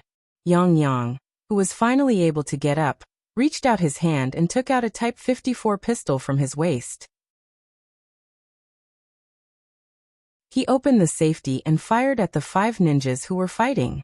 This time, he almost died in the hands of the other party, which made him scared and angry at the same time. Bang bang bang, gunshots rang out. Other than the first shot that suddenly injured a ninja, the other shots all missed. Not only did they not injure the ninja, but they also killed some of the restaurant staff. Bastard! Looking at the Type 54 pistol that had no more bullets, Yang Yang was a little regretful. He had this pistol with him for a long time, but he was too lazy to practice shooting. Now that it was time to use it, he regretted not working hard. Gunshots rang out, and the entire Wangye restaurant's hall became chaotic. Some diners ran out of the restaurant as fast as they could. In their view, it was too dangerous to stay here. Although Yang Yang was in trouble, it was a great opportunity for many people. If they really saved Yang Yang here, the benefits would be beyond their imagination. But if they wanted to do something, they first had to look at their own strength. If they rushed to save someone, they would only lose their life. Then no one was willing to do it. The hall became more chaotic because of the people fleeing in panic. At this time, Yang Yang loaded another magazine into the Type 54 pistol, but at this moment he couldn't calm down at all. He knew his own shooting skills, especially when he saw his own people. This time, more and more people died, and those 5 assassins, the one who was shot had already retreated. Other than bandaging his wound, The other 4 assassins were still intact. He felt that the situation was serious. Yang Yang had a feeling that these assassins were determined to kill him. Inside the restaurant, at least the waiters were able to put up a fight. But once he left the restaurant, then no one would be able to help him. Perhaps a single sword strike would be enough to make him fall to the ground and turn him into a corpse. Everything happened too fast. From the time when the servants around him were injured to now when the people in the restaurant ran away, it was not even half an incense stick's worth of time. It would take at least half an incense stick's worth of time for the nearby soldiers to arrive. The question was, could they hold on until then? Yang Yang's heart was very anxious, and the assassins were also very anxious. The more time passed, the more unfavorable it would be for them. Originally, they thought that this mission would be very easy to complete, especially after they learned in advance that Yang Yang would appear here. They were even more confident. If everything went smoothly, perhaps as long as they met face to face, they could complete the mission of assassinating the target. But who would have thought that until now the target was still safe and sound? Although the opponents in front of them were getting fewer and fewer, who knew if other accidents would suddenly appear? We will block them here. You go and kill the target. The leader of the 5 assassins saw that if this dragged on, it was very likely that an accident would happen, so he changed his sword style and slashed out fiercely. He relied on his excessive momentum to force the waiters in front of him to retreat. Taking advantage of this time, one of the jonins in front of him shouted loudly and jumped into the air. He actually jumped over the waiters and jumped to the periphery, and also came in front of Yang Yang, who was holding a gun. What are you doing? Seeing the assassin jump in front of him, Yang Yang instinctively raised his gun and aimed at the other party. The black muzzle of the gun was pointed at him, and the jonin couldn't help but tremble as he stood in place. As a former member of the Yangxie, ninjas were very clear about the power of the flintlock. Especially the Yangxie's flintlock. As long as one was hit by it, there would be very few good results. Now that the muzzle was in front of him, it would be a lie to say that he was not nervous at all. But when he noticed that Yang Yang's whole arm was constantly shaking because of nervousness, the jonin felt that the opportunity was coming, and suddenly his body swayed to the right, then turned to the left and rushed over. As soon as the jonin moved, Yang Yang also moved, and the muzzle of the gun was pointed to the right and fired. When the gunshot sounded, he found that the assassin was rushing over from the left. He was shocked and no longer cared about anything else. He waved his hand and threw out the 54 style. It must be said that Yang Yang also practiced some martial arts. At that time, a gentleman had 6 skills, and he was born in the Yang family, so he was taught by a famous teacher. Unfortunately, he hasn't exercised for a long time, and coupled with the rich life, his body was not as flexible as before. After the 54 style was thrown out, it only made the opponent stop for less than half a breath of time. Then he held the sword and rushed over. The sword wind whistled through the air, and went straight to Yang Yang's neck.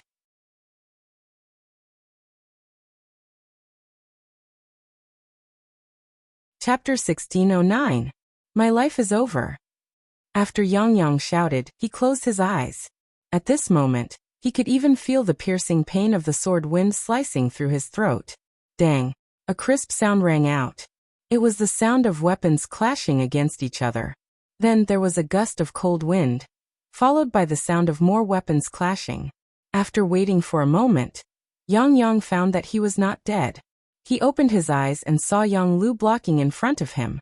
At this moment, there was a scratch on Yang Lu's right arm, and blood was flowing out from it. Needless to say, at the critical moment, Yang Lu must have rushed out to help him avoid the fatal blow. But because of this, Yang Lu was also injured. Who is Yang Lu? He is one of the 5 servants of the Bugnam of Gojoseon, Yang Chendong, and his skills were quite good.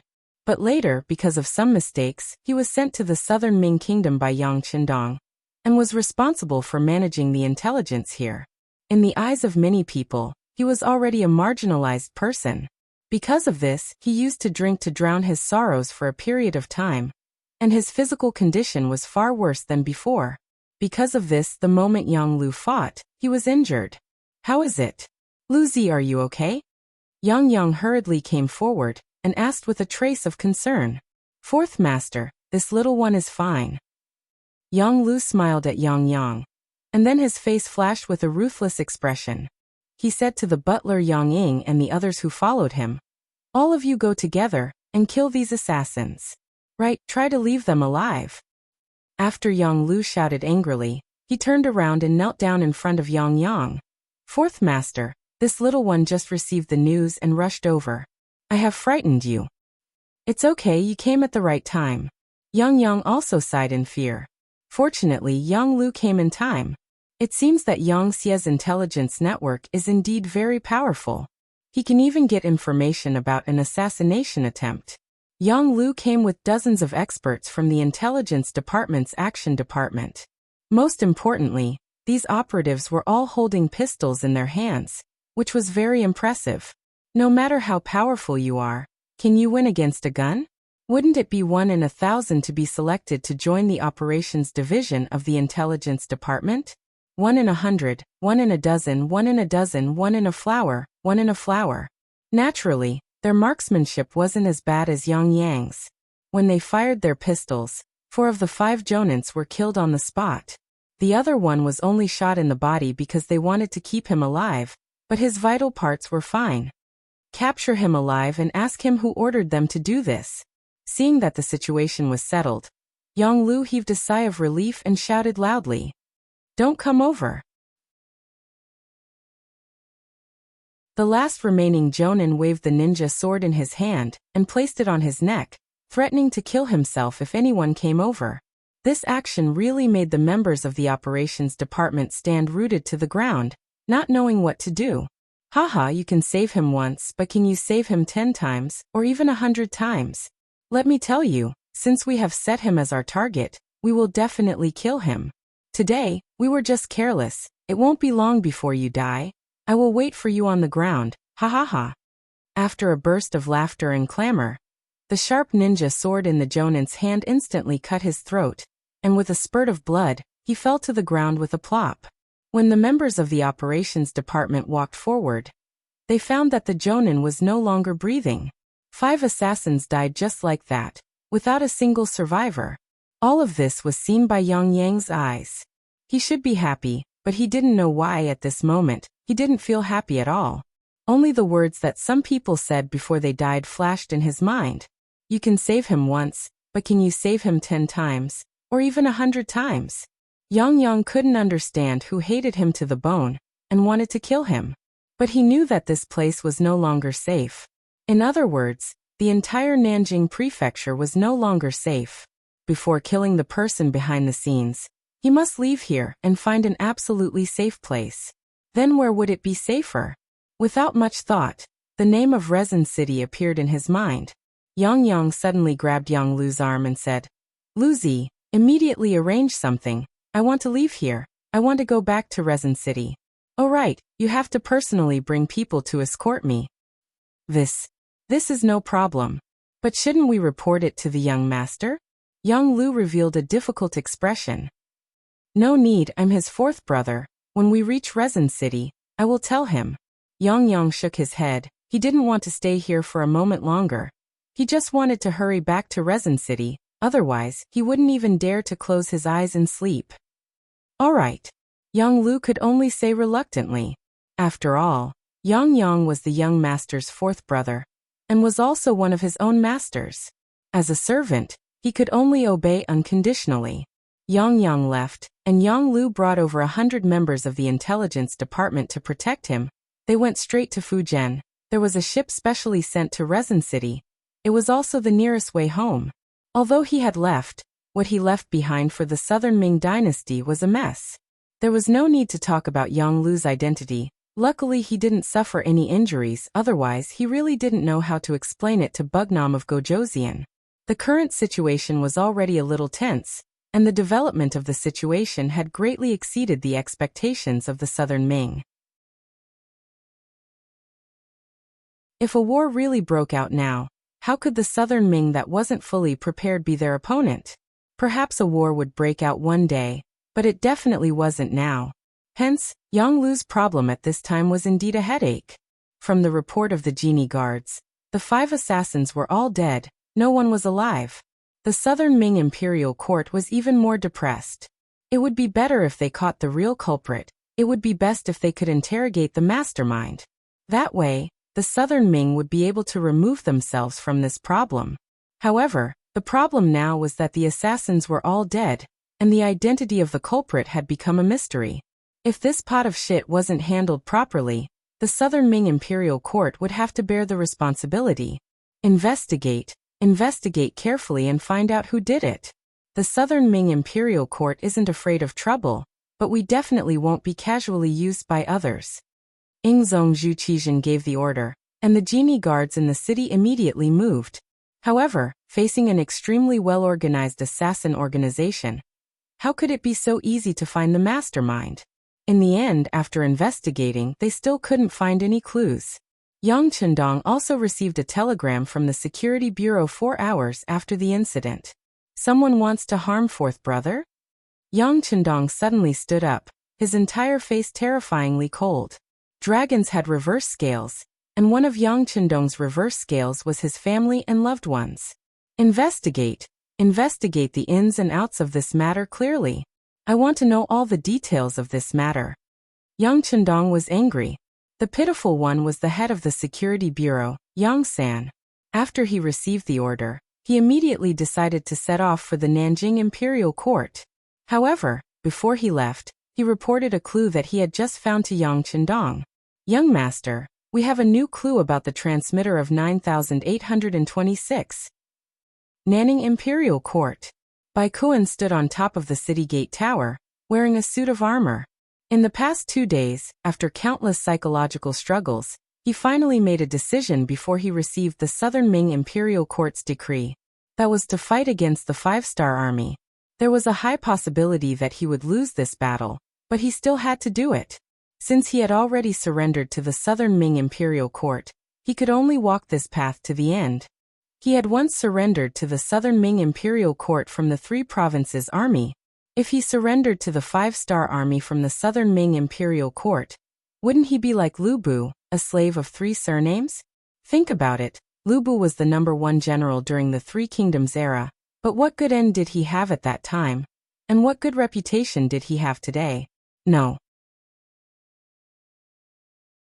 Just the sign of a slave of 3 surnames nailed him to the pillar of shame, never to rise again. With such a living example in front of him, Bai Kuan didn't want to be such a person. Of course, the most important thing that prompted him to make such a decision was that the day after he surrendered to the Southern Ming Imperial Court and met Zhou Xiang, his family was forced to be sent to the capital of the Southern Ming Imperial Court. Gloriously, it was to protect his family and let them go to the capital to enjoy life. However, no one could see that this was simply treating his family as hostages. For the safety of his family, Bai Kuan could only do this. After making the decision, all the soldiers in the Nanning Imperial Court were gathered by him. In order to increase the chances of defending the city, he even ordered people to gather all the men, women, and children in the city. He was already prepared to perish together. This time, even if he lost, he wanted to label the 5-star army as immoral. As for himself, as long as his family was safe, he didn't care if he died. It had to be said that Bai Kuan's decision was very bold. Especially the action of gathering all the men, women, and children in the city onto the city gate tower. It could be said to be a combination of despicable and shameless. This was because the moment the 5-star army attacked the other cities, using the cannons, it was inevitable that ordinary civilians would be blasted to death. Didn't Bugnam of Gojoseon say that he wanted to lead all the Han people to the peak of the world and let them live a good life? Alright, I'll place the people on the city gate tower and see if you dare to fire. If you do, you'll be slapping your own face. At that time, who will believe you? Yi Zichen thought. Alright. Amidst the weeping and crying, the city gate tower was filled with mournful wails. The civilians didn't know what kind of impact they would have on the city gate tower. They only knew that now that they were pushed to the front lines, they would become cannon fodder if they didn't do well. Because of this, they all cursed Bai Kuan's 8 generations of ancestors in their hearts.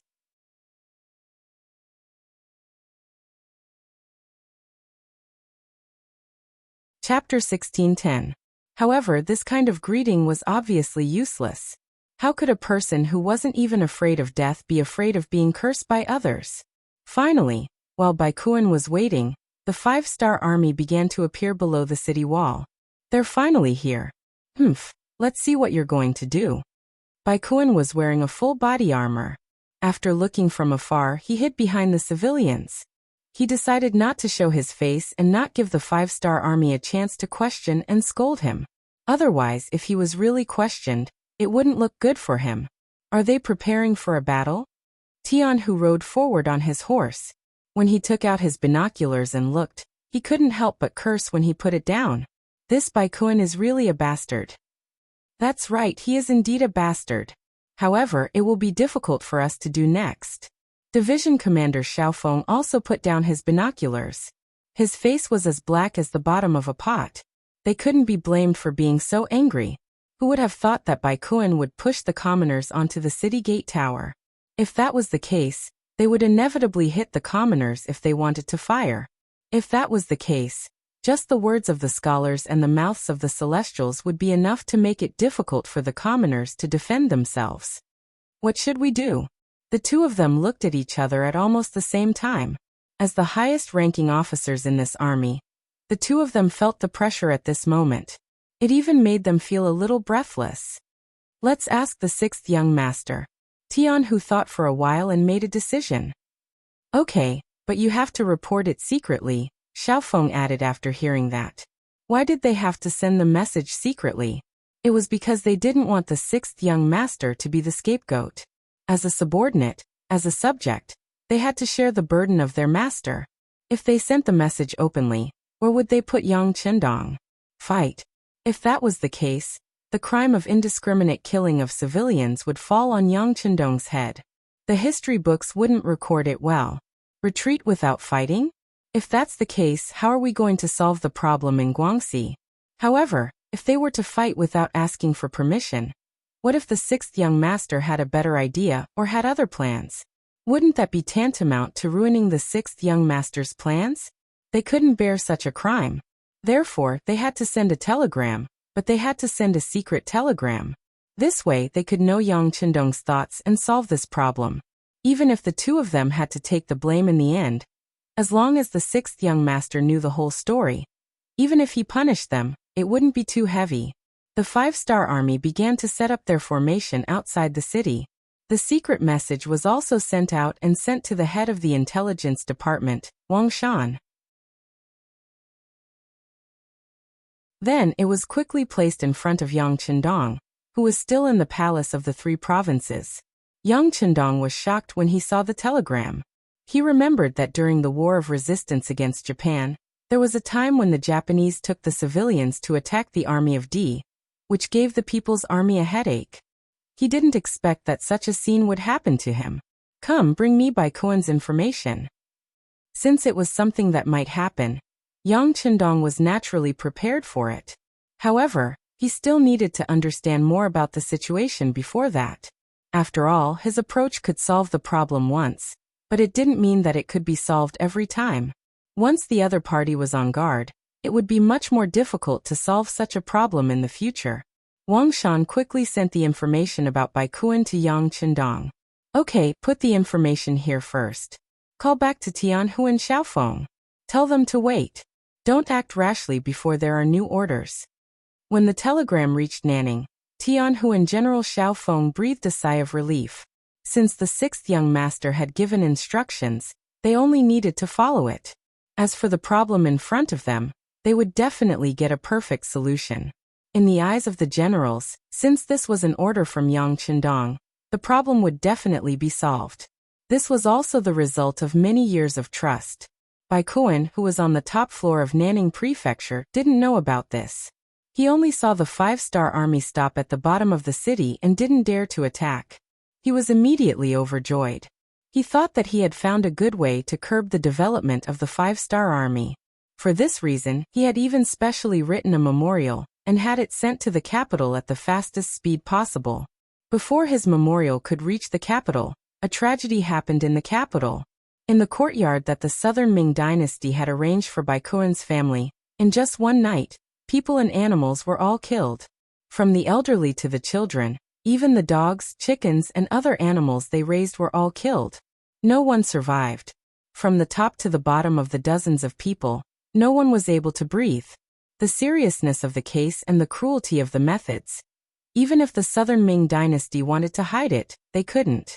In just one morning, the news had spread throughout the entire Yingtian Prefecture, Nanjing Prefecture. What was even worse was that the murderer had left words on the wall. The words were written in blood.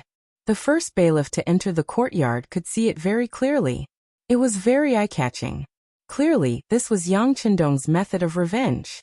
Yang Chendong had never been a peaceful person. Especially towards those who were his enemies, he would never be lenient. Otherwise, he wouldn't have gained so much territory and influence in such a short period of time.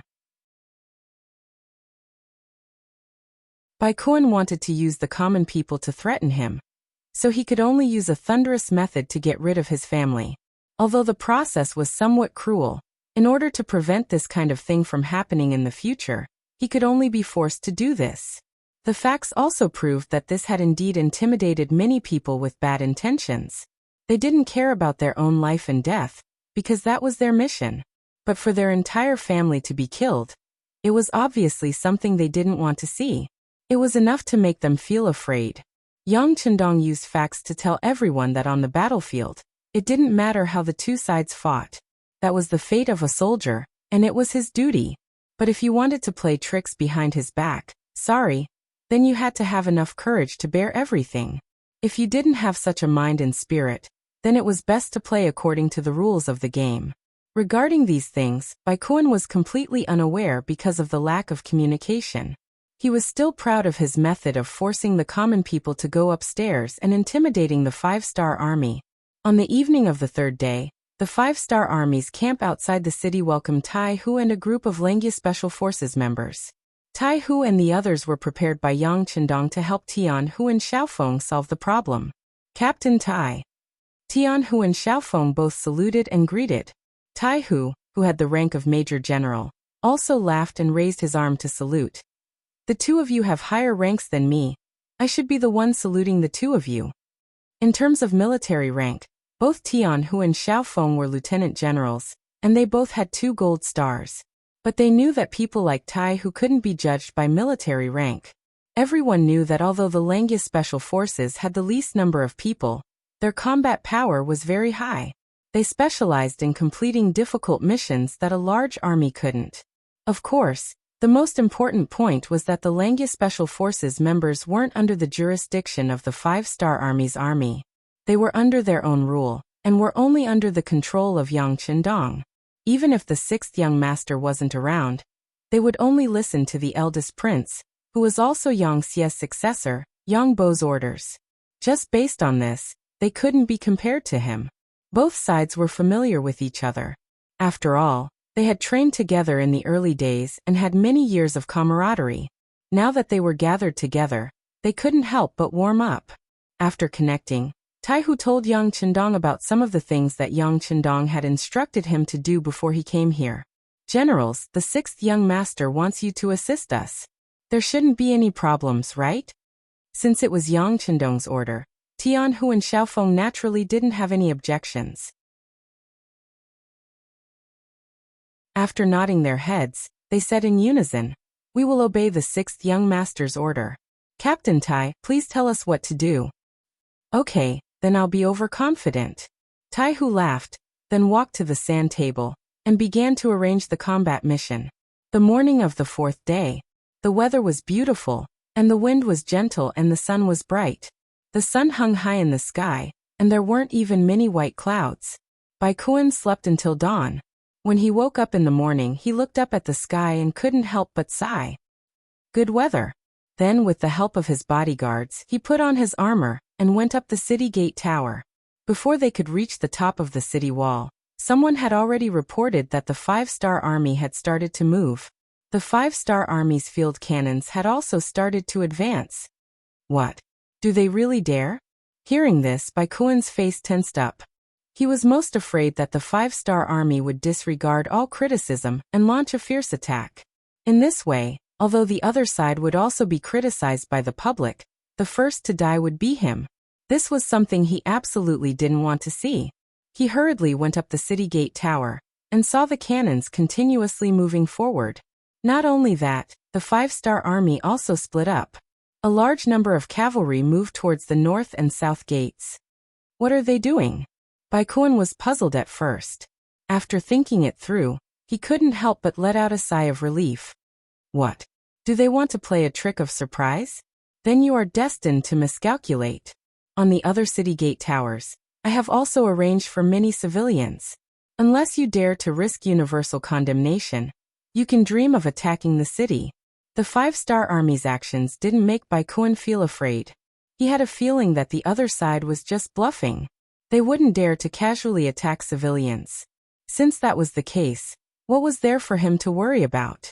Baikuan's heart calmed down. However, what he didn't know was that in the sky above him, there was an air force flying over.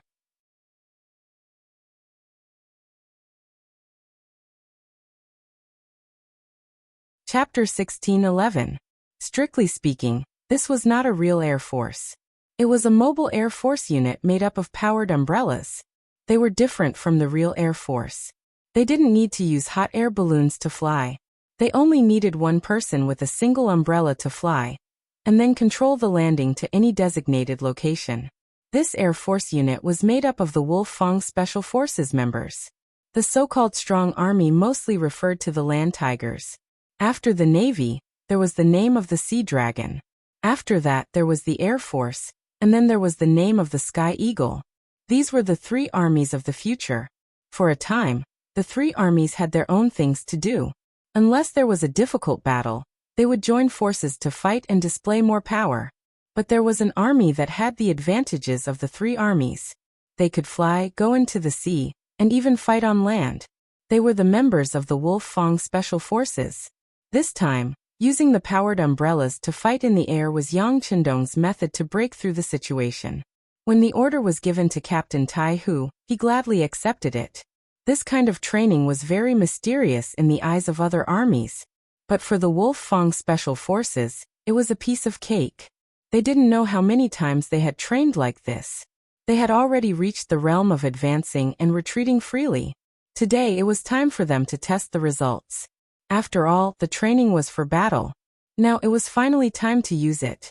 Hundreds of powered umbrellas rose above Nanning Prefecture, and then glided down towards the city. Every soldier had their own clear goal, and they were already familiar with it last night. Now what they needed to do was to quickly enter the city and kill their way out. They needed to seize the East City Gate, and create an excellent opportunity for the main force of the 5-star army to enter the city. As for whether the 300 members of the Wolf Fang Special Forces could complete this mission, there was no need to worry. Every one of them was equipped with a Type 95 submachine gun, and was fully loaded with bullets. This was enough to ensure that they would be able to form the greatest combat power, and achieve the military objective. Baikuan still didn't know about all this. His eyes were still on the 5-star army. He wanted to see what kind of tricks they were going to play so that he could react accordingly.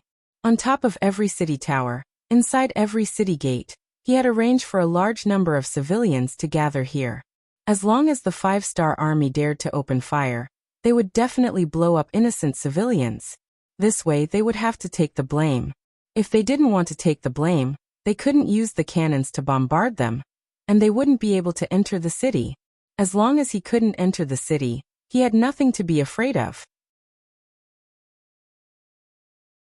Previously, he had already transferred the entire Guangxi region's army into the Nan clan manor. There were over 30,000 soldiers in the city, which was more than enough to defend the 4 city walls and the city gates. As time passed, the Southern Ming Imperial Court would definitely send reinforcements when they saw that he was stuck here like a nail. At that time, the entire Nanning Prefecture would be saved. Baikuan even thought that at that time, he might be the true hero of the Southern Ming dynasty. In his heart, he was still dreaming about the beautiful future. He didn't know that nearly 300 people of the 5-star army had already passed over his head. Moreover, the power umbrella made a loud noise. This was because the 5-star army cavalry was moving on a large scale, so the sound was covered by the sound of the horses' hooves. This wasn't because Baikuan was careless, but because he didn't know what the five-star army was capable of. In fact, it wasn't just him. Even Tian Hu and Xiaofeng were considered the core members of the five-star army.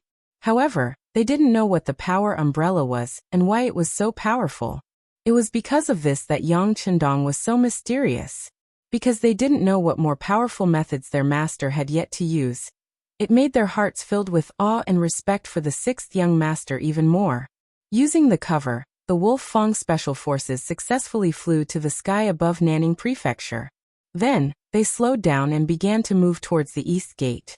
In comparison, the East Gate was the furthest away from the five-star army's main force, and the defense was also the most lax.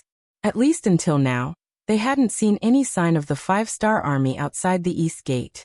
Without any opponents, their vigilance naturally decreased a lot. This also created better conditions and opportunities for the Wolf Fang Special Forces to attack. One after another, the power umbrellas flew over and arrived at the street closest to the East Gate. This was also thanks to Bai Kuan's cooperation. If he didn't bring all the people in the city to the city tower and the gate, the whereabouts of Tian Hu and the others would definitely attract some people's attention.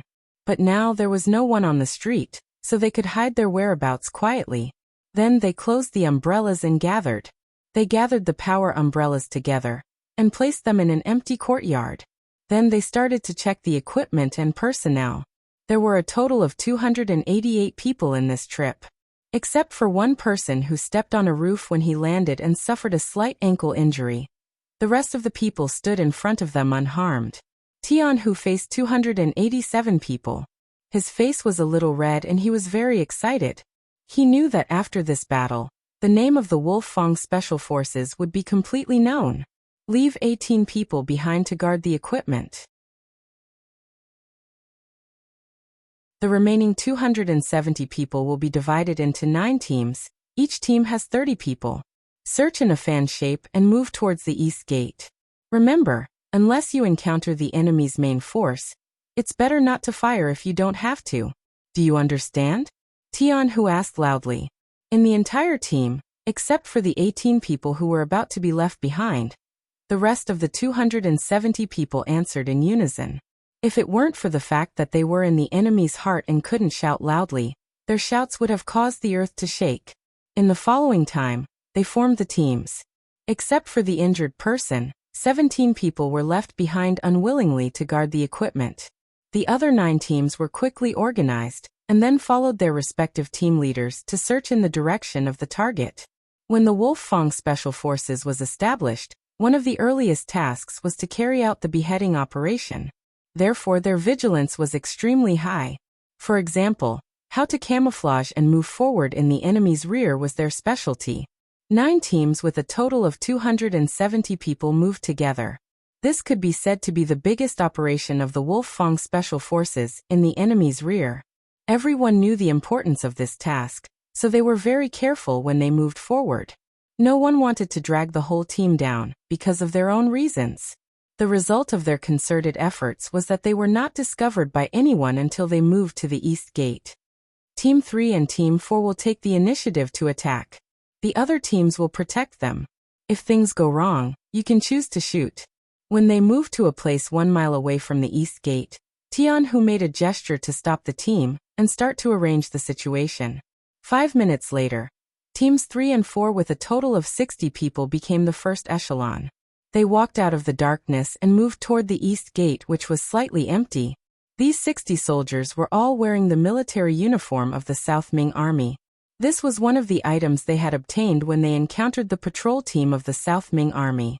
Now was the time to borrow this flag. Outside the East Gate, the soldiers of the South Ming Army stood in a mess. Some of them had even leaned against the bricks below the city gate tower, closing their eyes to rest or taking a short nap. The soldiers would only open their eyes when the civilians under the city gate moved. Then they would reveal a ferocious look, warning and threatening the innocent civilians not to move. Otherwise, the consequences would be very serious. When Tai Hu and the others saw this through the binoculars, they gritted their teeth in hatred. Was this how the strong bullied the weak, and the strong bullied the weak? Did they only know how to threaten the defenseless civilians? What kind of ability was this? Fortunately, Teams 3 and 4 attacked at this moment. It was time to save the civilians. They were all wearing the military uniform of the South Ming Army, and looked like they had just returned from a patrol. Even if some of the South Ming Army saw them, they did not think much of it, and continued to do what they were supposed to do. After all, they were on the same side and there was nothing to be suspicious about. 400 meters, 300 meters, 150 meters.